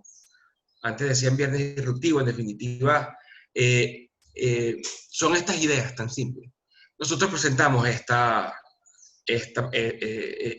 exposición sobre el dinero fiat y el Bitcoin, que por lo demás es algo que deben estar al tanto, tienen que enterarse de qué es el Bitcoin, qué es lo que está pasando allí. Entonces, yo lo que les digo es, conéctense cuando tengan chance, vean ese video. Yo creo que es un video un poco largo, así que téngannos paciencia, pero hace una buena explicación de aspectos que son fundamentales de comprender. Uno es de los diferentes órdenes, cómo se pueden hacer las cosas. Ahí me imagino que están viendo de un lado la Sagrada Familia en Barcelona y de otro lado una casa de termitas. La manera como se hicieron esto es totalmente distinta. Una es algo deliberado, intencionado, planificado, pensado. Lo hacen de arriba hacia abajo. Tienes la idea, la construyes y la llevas. Tiene unos fines, en este caso, bueno, sería la iglesia, el culto, pero las termitas no. Allí es todo lo contrario. Eso surge de manera espontánea, de abajo hacia arriba, por ensayo y error, es decir, al azar, y eso tiene además unas consecuencias enormes para no solamente, bueno, entender la biología, sino toda la teoría que sirva de base para la comprensión de qué somos las personas en la naturaleza humana y cómo nos comportamos y cuáles son las instituciones que hemos generado y que hemos formado nosotros, los humanos, que terminan siendo instituciones que justifican, que validan que sea justamente la libertad y por lo tanto organizaciones individualistas, aquellas que terminan siendo las más exitosas. Este tema es crucial. Yo aquí solamente les quiero decir que hay un libro que le vamos a compartir, un filósofo, Daniel Dennett. No voy a entrar en todo esto ahorita, pero ustedes lo pueden ver la explicación en este video. Y el otro tema que me interesa es, bueno, aquí seguimos más o menos con las mismas ideas. Todos esos libros se los voy a hacer llegar, van a quedar como locos. Sino, además, es que el dinero es una institución social evolutiva, que no es creada por nadie. ¿Quién inventó el dinero? Nadie. Es fruto del ensayo y error. Entonces, analizar ese origen del dinero, de cómo del trueque pasamos, estas cosas fueron dinero. ¿Qué es lo que mejor cumple la característica del dinero? Bueno, ese elemento, ese punto que es el que amplía la gran institución social evolutiva, que amplía el mercado y que permite, en definitiva, la civilización, hay que profundizarlo. Y yo lo que les invito es a que vean este video, porque entrar aquí ya no tenemos tiempo. Pero sí va a ser muy útil. Además de que van a coger datos de qué es el Bitcoin, si no lo han entendido. Y seguramente que van a tomar algunas medidas financieras cuando se den cuenta, o sea, personales, si pueden, cuando se den cuenta que es el Bitcoin. Hay otro punto que tú querías resaltar de acá, Jaiber. Sí. Mira, Antonio, ¿me puedes llevar a la gráfica donde hace la comparación entre el incremento de la masa monetaria del dólar? Sí. Esto está más adelante. Mientras llega allí. Nada, yo muy brevemente lo que quiero insistir en la que es como una de las ideas centrales de este campus. Mira, esta es la relación del dólar con el oro. En el 30 y pico, con $1,000 comprabas esta cantidad de oro, 50 onzas. Hoy no compras ni media onza. para que tengan idea. Y la gráfica es esta. Y está subiendo el precio del oro. Mira, claro, va a subir con toda la emisión de dinero. Sí. Ah, esta es la gráfica que querías. Esa gráfica a mí me parece genial, ilustra lo que estamos hablando. Al final, cuando decimos que el dólar es una moneda fuerte, en realidad lo que ocurre es que es la menos mala de todas. Aquí podemos ver lo que es el incremento de la masa monetaria en dólares. Vemos cómo el Estado americano ha ido imprimiendo dólares de manera constante a lo largo de los años. Y si ven el final de esta presentación, verán que han anunciado algo así como 6 trillones de dólares para lo que es la atención a la pandemia. Pero si vemos y le das clic, lo que es la comparación con Argentina, un país que está acostumbrado a vivir con hiperinflación, vemos la referencia. De nuevo, no es que el dólar sea perfecto, es que es menos malo. Y ahora, si colocas el bolívar, ahí sí entendemos la dimensión de nuestra tragedia. Vamos a ver que salga. Vean la escala de lo que ha sido la impresión de bolívares y por qué el bolívar no tiene ningún valor. Y esto va a ser así si ocurre acá o ocurre en cualquier otro país. Dime, Antonio. Eso fue en el 2017. Ah, por eso. Si le ponemos 2018, 2019 y lo que va a 2020, eso llega 8 computadoras para arriba. Se sale de la pantalla. Pero nada, el comentario muy breve que quería hacer era insistir en una de las ideas que es como central de este campus. El más grande aliado del liberalismo es la ciencia. ¿Y por qué es la ciencia? Porque la ciencia de lo que se encarga es de describir la realidad tal cual es. La ciencia no busca decirle a la realidad cómo debe manifestarse, cómo debería ser. Eso se encargan otras cosas. Entonces, ¿qué hace la ciencia? Bueno, observa la realidad aplicando el método científico y describe esa realidad a través de hipótesis, teorías y leyes en caso de que se compruebe de que efectivamente ocurre así. Entonces, cuando decimos que el dinero es una institución social evolutiva, lo que queremos decir es que lo que hemos usado como seres humanos como dinero hace 100 años es totalmente distinto a lo que usamos ahora y muy probablemente sea totalmente distinto a lo que se use dentro de 100 años. Y en realidad eso es algo positivo porque lo más probable es que dentro de 100 años hayamos descubierto un bien que sea todavía mejor y que cumpla con esas funciones que vienen un poquito más atrás. ¿Cuáles son las funciones del dinero? Está descrito por la ciencia económica. Básicamente se reserva de valor, un medio de intercambio y además una unidad de cuenta. Y Antonio lo desarrolla muy bien en la presentación de Universitas, que sea un bien escaso. Y la razón de que el dinero fiat no funcione como dinero, que no sea un buen dinero, no es propiamente de cómo está diseñado, en el sentido de que el dinero fiat pudiera cumplir esa función, pero al ser centralizado en los estados y al Estado tener la capacidad de crear de la nada ese bien, deja de ser escaso y bueno, y tenemos los ejemplos de hiperinflación de los venezolanos. Nadie nos tiene que echar ese cuento de cuáles son las consecuencias de la hiperinflación. Pero, ¿qué ocurre? ¿Existen alternativas? Bueno, en el video nosotros desarrollamos lo que es la alternativa del Bitcoin. ¿El Bitcoin qué es? El Bitcoin es dinero, porque cumple estas 3 funciones que acabo de señalar, pero además es un bien escaso, porque está determinado por el propio programa informático cuál es el número máximo de Bitcoin que va a haber en la historia. Pero incluso yo quisiera ir un poquito más allá, y con esto concluyo el comentario, de por qué el Bitcoin tiene como un papel especial dentro de lo que es el liberalismo, dentro del mundo de los liberales, y es el carácter descentralizado. El Bitcoin es una expresión evolutiva en la medida de que no fue un comité Bitcoin el que diseñó, el que se organizó en el año 2009 con un grupo de expertos y decidieron crear esa criptomoneda. Fue un grupo de ingenieros en un chat que fueron hablando, fueron conversando cuáles eran las potencialidades de la tecnología en este ámbito. Alguien que no se conoce, que se le ha denominado como Satoshi Nakamoto, propone una idea y esa idea es desarrollada por un grupo de personas sin ningún tipo de coordinación, sin ningún tipo de jerarquía, que montan esa tecnología hecha para adelante y ahora vemos hoy, o 10 años después, lo que es el Bitcoin. El Bitcoin es una institución evolutiva por ese carácter descentralizado. El Bitcoin no le pertenece a nadie y eso es una gran ventaja frente a otras criptomonedas. En esa medida, el futuro, el éxito, el fracaso del Bitcoin dependerá básicamente de nosotros, de los usuarios de la red. Si mantenemos la confianza en la tecnología o si puede ocurrir, dentro de unos años, surja un mejor medio de intercambio que termine sustituyendo el Bitcoin. Pero al final el destino es evolutivo, no es una decisión racional de una autoridad que va a decir no al Bitcoin o sí al Bitcoin. Y creo que eso para nosotros y para este mundo es bastante interesante. Al final cada quien es el que toma la decisión si quiere o no quiere. Y lo que pasa es que uno puede tomar decisiones distintas según lo que uno piense, sienta, su capricho o su comprensión siempre incompleta, equivocada del mundo, pero algo muy diferente es, y vivir con ello, pero algo muy diferente son las consecuencias de esa decisión. Las consecuencias de esas decisiones. Si la gente dice, mira, yo no creo en el Bitcoin, yo no creo en eso, porque eso es, yo no lo concibo, no me lo imagino, y no invierte en Bitcoin, por ejemplo, y de repente se da cuenta que el dólar cada vez vale menos y ya en vez de 9.500 el Bitcoin está gastando o se te esté cambiando por 60.000, entonces seguramente que va a aprender la lección y va a decir, bueno, como que fue bien Antonio, estúpido, es mejor aprender. Y eso es lo que va llevando a que se adopten o no se adopten ciertas, en este caso, propuestas como el Bitcoin. Pero lo importante es que vean el video.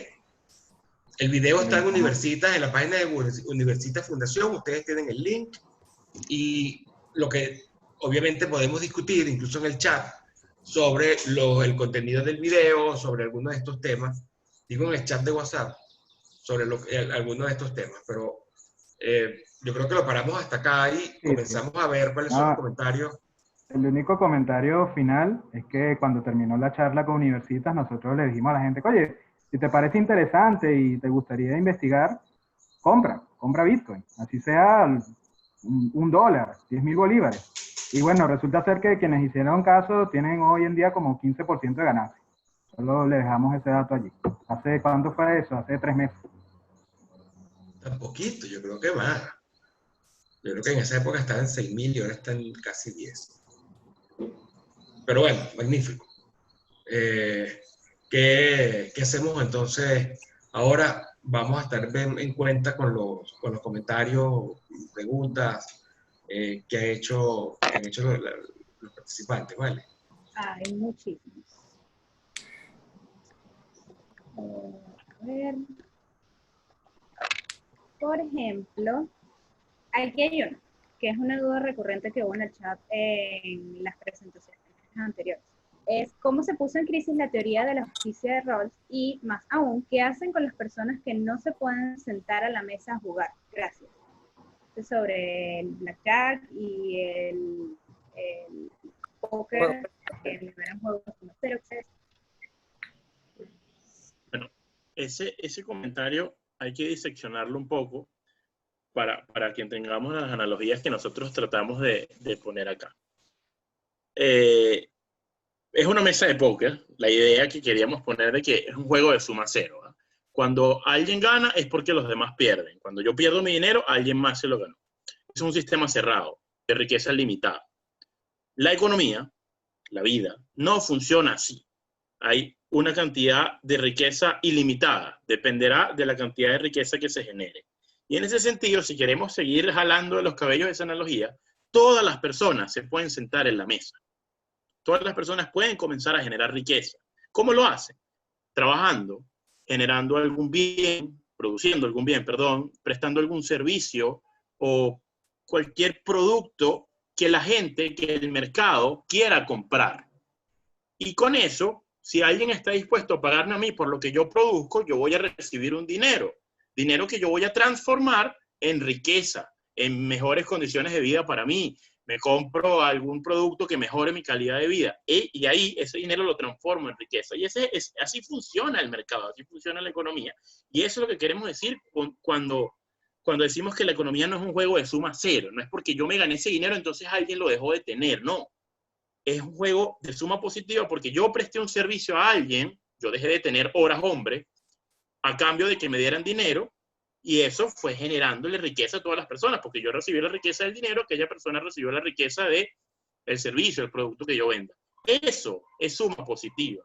Eso es a lo que nos queremos referir, como realmente funciona la economía. Y ojo, yo no presté el servicio porque quiero ayudar a los demás. Podría hacerlo, ¿por qué no? Pero yo presto el servicio porque yo quiero ganar dinero yo.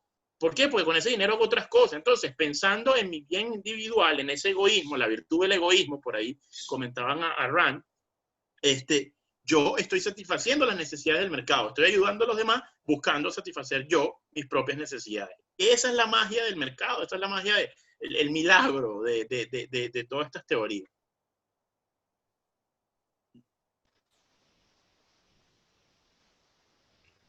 Buenísimo.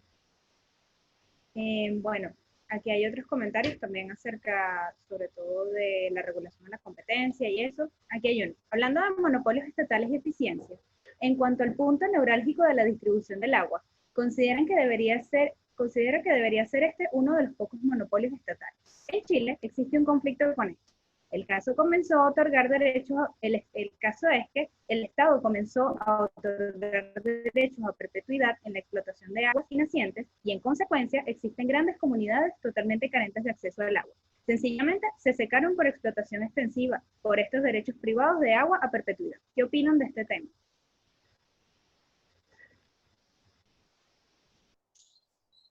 Mira, es un tema interesantísimo y que da muchísima discusión y que tenemos que trabajar para ver las consecuencias a largo plazo de esas medidas. No es fácil exactamente establecer cuáles son, hasta dónde llegan los derechos de propiedad sobre agua, y yo no estaba al tanto de qué ha pasado con esa regulación chilena, pero si es así, bueno, fíjense cómo ha terminado produciendo ese mal efecto. Lo que sí hay es varios trabajos, varias investigaciones. De hecho vamos a hacerle llegar por lo menos una o dos sobre ese tema ahora. Hay una que pone en evidencia aquellos países que han aplicado en diferentes grados medidas de privatización del agua, o otros en que más bien están realizando, que es lo que ha sido tradicional, lo que manda incluso la ONU, prestando directamente el servicio de agua y saneamiento. De hecho, se declara como un derecho humano, como tal. Entonces, hay estudios, hay trabajos que vienen analizando cómo funciona, y ese cómo funciona no es qué tanto dinero hace, sino a cuántos hogares lleva agua, cuántas conexiones hace, cuán limpia es el agua.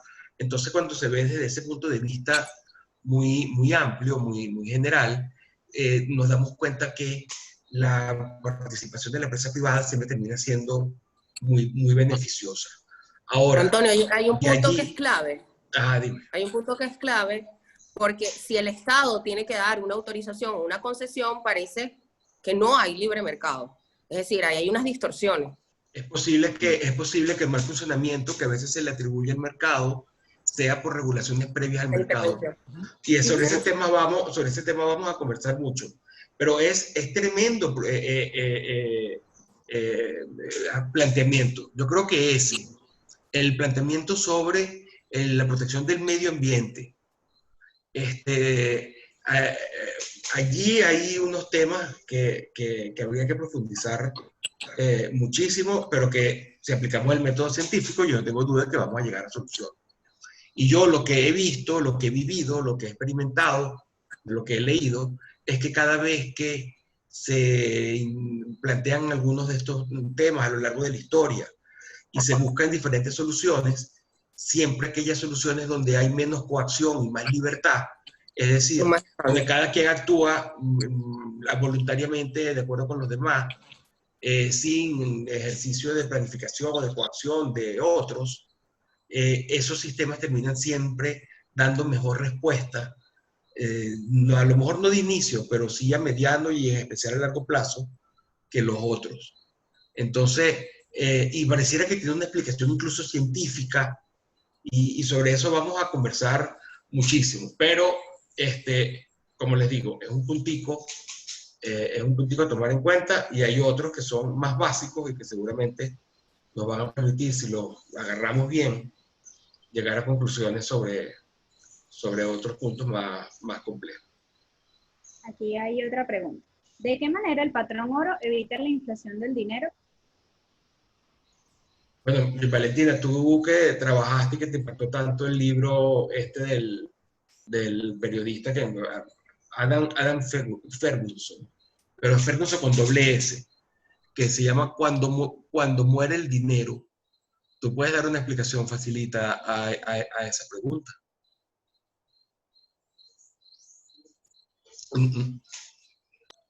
Ustedes creo que ya lo habían adelantado, incluso el oro es un bien escaso, o sea, es un recurso finito.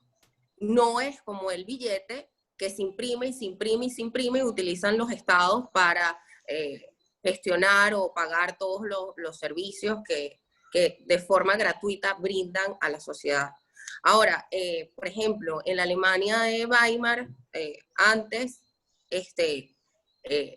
pues ellos tomaron la decisión de quedarse con el oro y imprimir el billete y le quitaron la riqueza a la gente. Fue mediante la coacción, mediante la fuerza del Estado. Incluso tenemos un video haciendo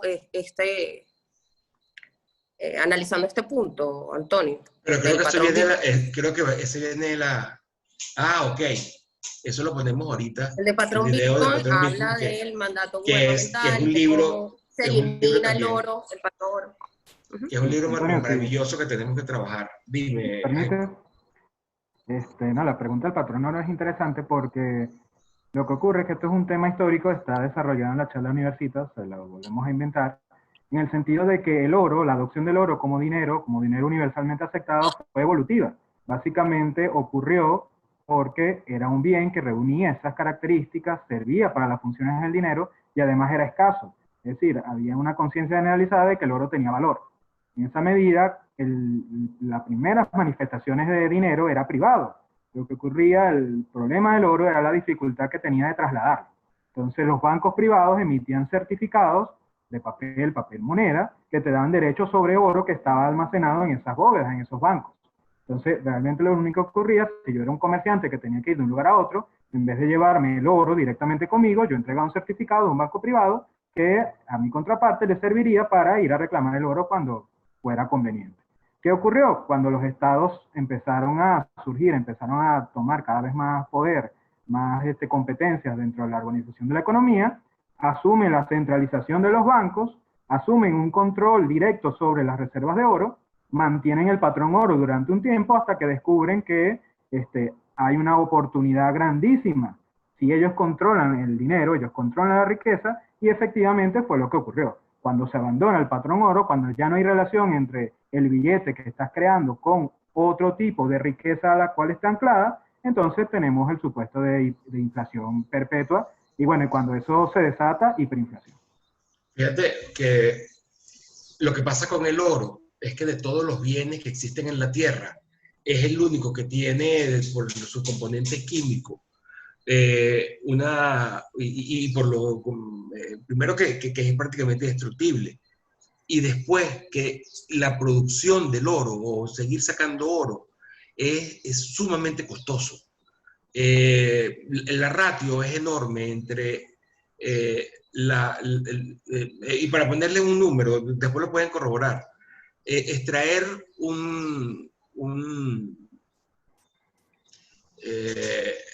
creo que un kilo, una onza, no sé, son 1500, no, mentira. La cantidad de oro que hay en la Tierra hoy es alrededor de 100.000 toneladas. Eso es todo lo que hay. ¿Y cuánto se produce cada año? No es más de 1.200 toneladas. O sea que el oro es complicadísimo de producir. Entonces es escaso de producir, como por ejemplo ocurre con la plata. Se inunda el mercado de plata y entonces la plata pierde el valor. Y, por ejemplo, la plata antes se cambiaba prácticamente 1 a 1 con el dólar, te digo, hace 120 años, y hoy se cambia 100 a 1 con el oro, y hoy se cambia 100 a 1 con el oro. O sea que el que se puso a romántico a ahorrar en plata, bueno, perdió su valor frente al oro 100 veces. Entonces, por eso que todo el mundo se resguarda es en el oro, porque es el bien más escaso que existe sobre la Tierra. Ahora, si de repente cae un meteorito de oro y seguimos vivos, y tenemos entonces ya no 100.000 toneladas de oro, sino 8 millones de toneladas de oro, las próximas generaciones no van a hacer el oro, no van a utilizar el oro como dinero. Porque ya estaría...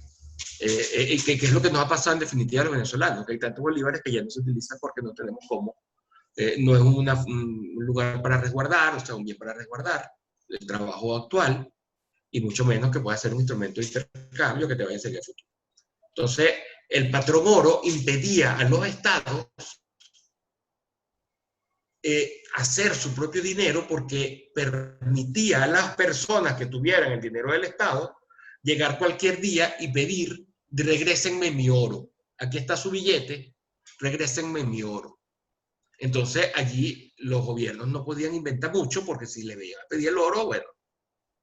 Y eso fue así hasta que ya definitivamente, después de la Primera Guerra Mundial, todos los estados se robaron el oro y están metidas en los bancos centrales. Entonces, este libro del cual les va a hablar Valentino ahorita, de Patrón Bitcoin, de una historia del dinero verdaderamente genial. Yo se los recomiendo. Y ahí se trata eso, pero hay unos 2 o 3 libros más que tenemos también digitalizados y que podemos hacerle llegar y que explica también este proceso de el abandono del patrón oro y por lo tanto la aparición del dinero fiat, que es un dinero que no tiene ningún tipo de respaldo, y bueno, los abusos que de un dinero así comete el que tiene el dinero, más cuando tiene tantos gastos,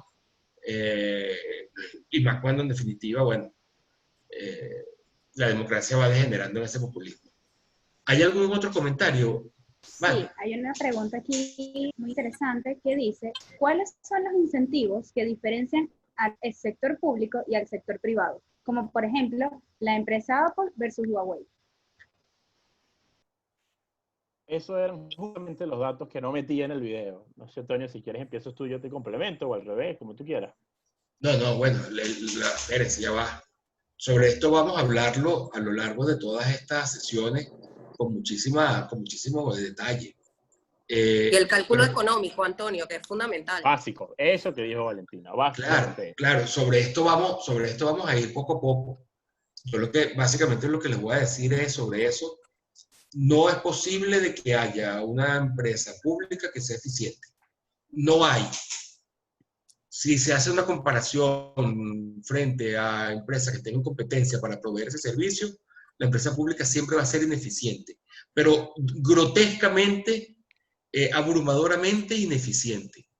Es como una carrera de galgos contra caracoles. La ineficiencia de las tortugas, de las empresas, de hecho, desde ya, que es el primer día, les lanzo un reto a todos. Consigan una, no 10, una empresa pública, es decir, estatal, manejada por el Estado, no por un consorcio privado y el Estado tanto por ciento, y que el Estado lo que está haciendo un freno ahí, que es el caso de los chinos. No, una empresa pública que funcione como empresa pública, como funcionan empresas públicas aquí o controlada directamente por los gobiernos.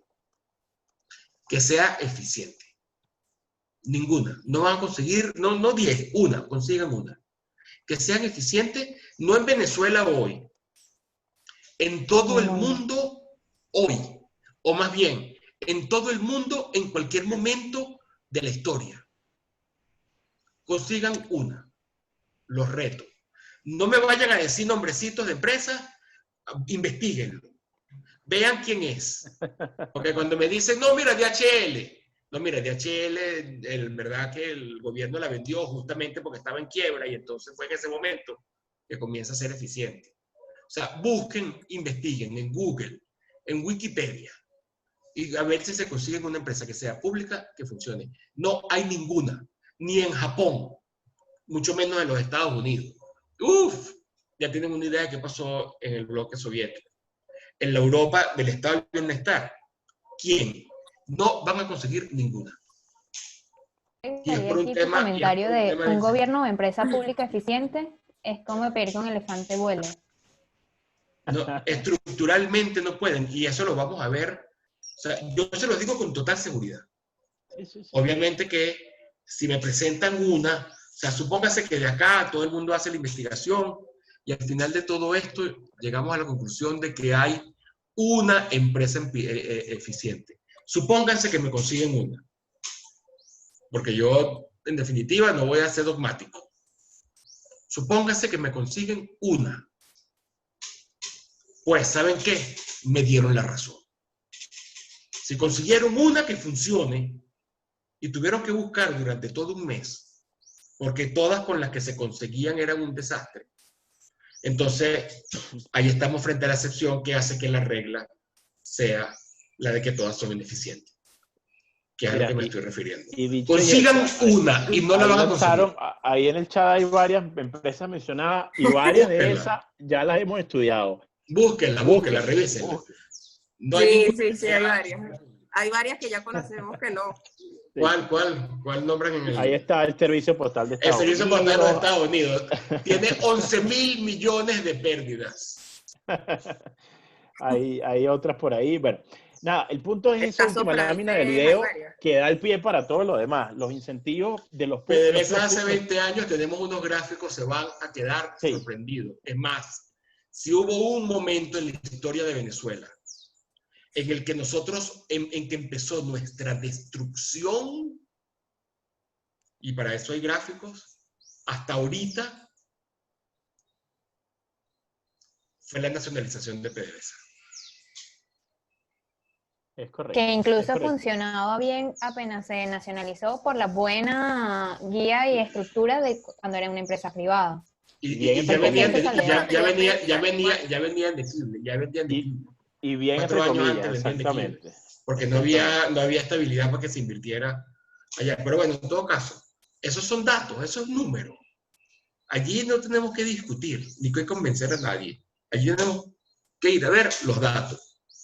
Y a partir de la semana que viene, le vamos a estar poniendo un videito que grabamos Ricardo Barón y yo con una serie de datos, que la verdad es que vale la pena tomarlos allí y verificarlos, obviamente, y después sacar conclusiones. Algo más, pero bueno, tenemos un reto, ¿ah? Y si alguien lo consigue, ya sabe. ¿Hay algo más, Vanessa? Yo creo que por cuestiones de tiempo deberíamos ya pasar al video. Bueno, en todo caso, vamos a intentar en el chat de WhatsApp de dar respuesta a aquellos comentarios que nos parezcan que no sabemos la respuesta. Miren, yo voy a intentar ver si logro poner otro video, que es un videito cortito, que ese sí lo hizo Valentina, que es algo así como la chica de los libros. Sobre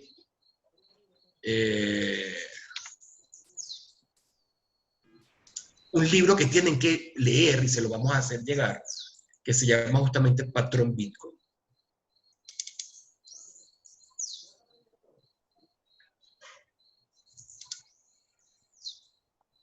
Ajá, bueno, mientras vas poniendo el video, aquí estoy leyendo algunas cosas del chat, que si PDVSA era administrada como privada, pero era pública, eso tampoco funciona muy bien así. Privado, cuando hablamos de privado es completamente el libre mercado. Vamos con el video.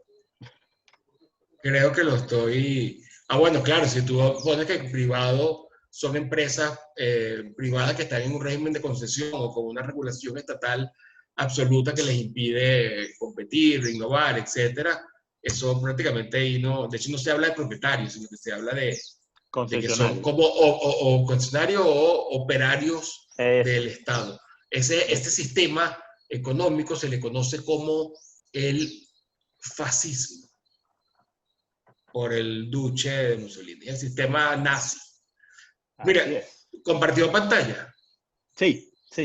Ok. Y también tienes el audio prendido, así que chévere. Miren este video y después conversamos un poquito sobre el libro y se los vamos a mandar. Es increíble.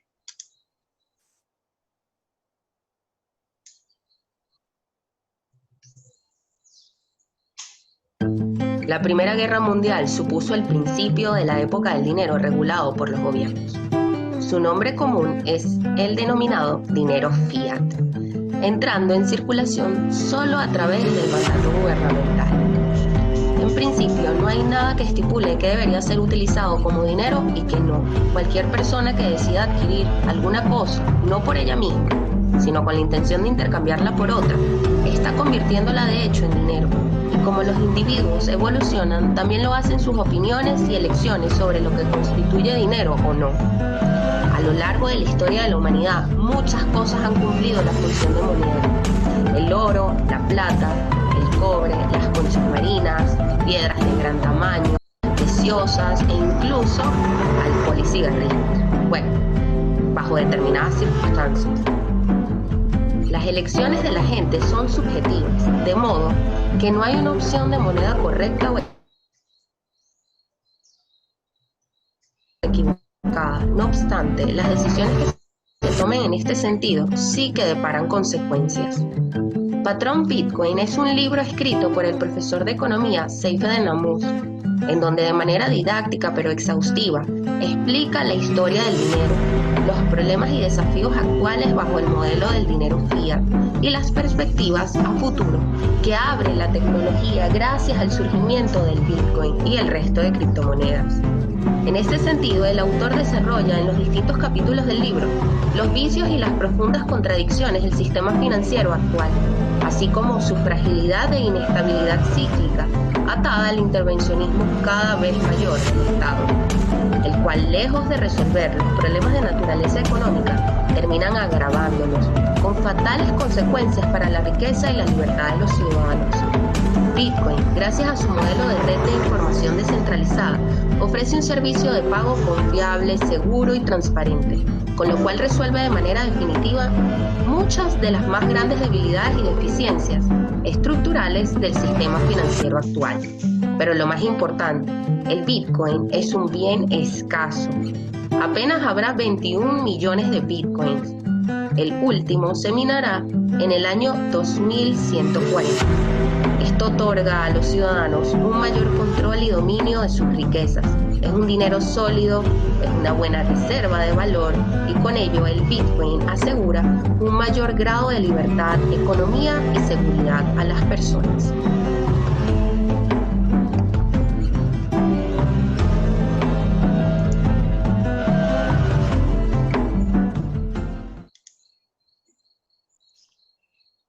Miren, si ustedes creen que el video es increíble, más increíble es el libro. Léanse Patrón Bitcoin, se lo vamos a hacer llegar. Tiene una historia de cómo se fue formando el dinero que vale la pena y cómo cuestiona el sistema neoliberal de intervencionismo estatal actual. Vale la pena que se lo lean, no ahorita tienen que, por los trabajos prácticos, tienen que terminarse el libro de Tully, de la investigación del profesor Jay Tully, pero ese de Patrón Bitcoin, que es un libro que en verdad se lo recomendamos con mucho cariño porque va a permitirle poner esta institución en el lugar que merece para poder comprender la sociedad.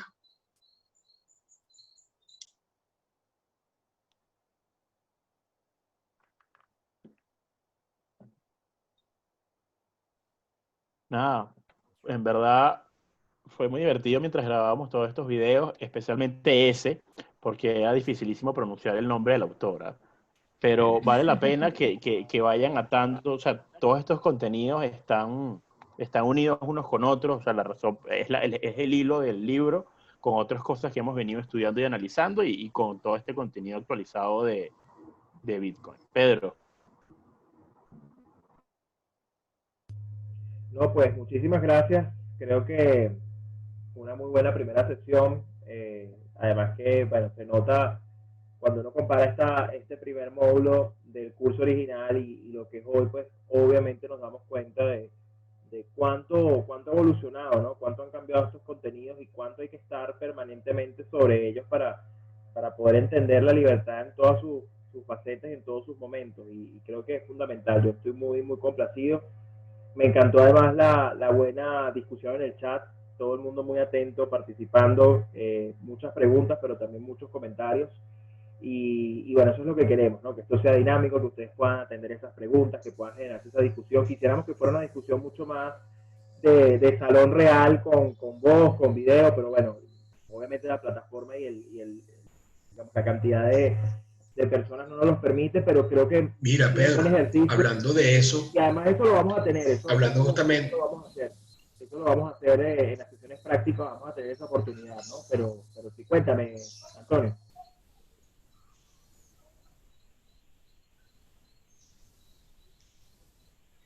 que tú tienes en este chat, ¿tienes a cuántas personas? Bueno, en el grupo son casi 200, en el grupo de WhatsApp. Ok, tenemos 216 personas acá. Y yo sé que tú diste una orden, típico tú, de que no fastidien en el chat.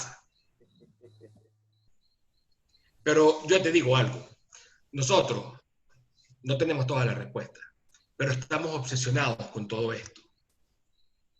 Estamos obsesionados, Pedro. Y nos las pasamos todo el día hablando y esto, y comprendiendo más, y leyendo, y apenas lo leemos y a uno le escribe el otro, wow, mira este libro, y nos los pasamos de inmediato.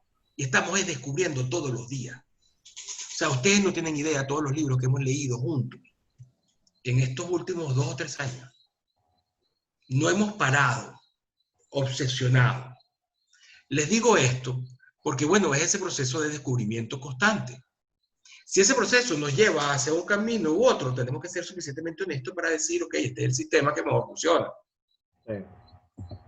Pero lo que te quería decir era, vamos a aprender ese chat. ¿Por qué tienen que quedarse todos callados sin decir nada? Mira todos los comentarios, mira todos los comentarios que están acá. Podemos hacerlo. ¿Por qué no agarran? La única regla es que ese chat no se use, o sea, obviamente que sea para efectos de discusión del curso, pero que no se use para estar enviando cadenas, que no se use para estar enviando cosas. Cadenas no, pero stickers sí. No, claro, pero me refiero a cadenas, me refiero a tweets, cosas que no tengan que ver con el curso. O sea, que sea solo para cosas referentes al curso. En el momento en que el chat, y aquí sí voy a poner orden, en el momento en el que el chat se convierta en algo distinto a lo que debería ser un foro de discusión sobre individuos o masa y sobre el curso, vuelve a ser un chat de solo administradores. Esa es la única condición que voy a poner. Mira, yo me acuerdo Asumimos el riesgo. Yo me acuerdo cuando por allá en el 2012 comenzamos, 2012, 2014, comenzamos las primeras charlas que dio un Estado de Derecho en mente. El que formaba Zaperoco, bueno, mira, para el salón, a Pedro era yo. ¿Cómo ha cambiado esto, Pedro? No, chévere. A mí me encanta. Mira, recordamos lo de las encuestas. Perdón. Importante, Leo, importante. Los que no han llenado las encuestas, perdón, Pedro, que te interrumpí. Los que no han llenado las encuestas, por favor, llenenlas, que estamos muy atentos a ello y la vamos a usar aquí. Entonces, por favor. Sí, a más tardar el lunes que estén esas encuestas ya todas cumplimentadas. Sí, no, buenísimo. Yo, a ver, estoy completamente de acuerdo con que utilicemos el chat para una discusión permanente, porque además creo que eso nos hace escapar solo del esquema lunes, miércoles y viernes, ¿no? O sea, creo que nos permite tener una permanente participación y creo que eso es bueno. Pero sí voy a colocar entonces una pequeña regla para que sea realmente para eso. Es la única condición. Pero te copio la idea y te la compro. Es que vamos a hacerlo. Y, estoy de acuerdo. De hecho ahorita por ahí vamos a compartir los videos o algunos de estos videos, los que no sean tan pesados, o si los cargamos en YouTube, se los pasamos. Perfecto. Porque a lo mejor se va a ver mejor que la grabación completa. Sí. O una carpeta de Drive. Creo que ellos tienen ustedes tienen una carpeta de Drive. Yo los voy a invitar a la carpeta de Drive del curso, a todos ustedes, a todos los facilitadores, para que tengan permiso y puedan subir también cosas ahí. Así como hacen en el grupo WhatsApp, lo puedan hacer también en la carpeta. Y entonces que quede esa carpeta ya para ellos, para todo, pues para todos los contenidos que vayamos subiendo. Y bueno, abrimos el chat para que tengan discusión permanente. Se las compro. Por ahí te dicen, pero ¿qué pasó, Pedro? ¿Cuál es la falta de confianza en los individuos? No, yo confío en el individuo, lo que pasa es que a veces agarra, yo confío en el individuo, lo que pasa es que a veces agarran espíritu de masa. Grupos. ¿Oíste? A veces agarran espíritu de masa. Sí, en grupo somos masa. Exacto. No, mira, debo reconocer algo, Pedro, gracias porque redujiste el tamaño del bello árbol para poderlo compartir por WhatsApp, que era difícil antes. Gracias por eso. Es que mucha gente lo descargaba con sus datos y bueno, imagínate descargar 70 megabytes de datos para muchos medio plano o un plan. 79. No era factible. Gracias. No, buenísimo. Bueno, entonces por hoy estamos listos, tienen tarea, tienen cosas que hacer. Ojalá puedan llenar la encuesta hasta este fin de semana para que pues, puedan trabajar también con esa información para todo lo que viene de aquí en adelante. La necesitamos porque estamos haciendo una investigación y necesitamos justamente esa data. Por cierto, me decían, hay una pregunta en la cual la opción no baja, o sea, en la lista de opciones para escoger, para que la revisen. La pregunta 47 de la encuesta, me dicen que cuando la van a llenar, no baja el menú. No desplaza el menú. Entonces, para que le echen un ojo a eso. Ya lo revisamos. Perfecto. Gracias. Y bueno, listo. Entonces, seguimos en contacto. Nos vemos entonces el próximo miércoles. Buen comienzo de curso. Y nos hablamos por WhatsApp. Seguro que sí. Y gracias a todos. Feliz fin de semana. Y nos vemos entonces la semana que viene. Gracias a todos. Gracias a ustedes. Buenísimo. Gracias.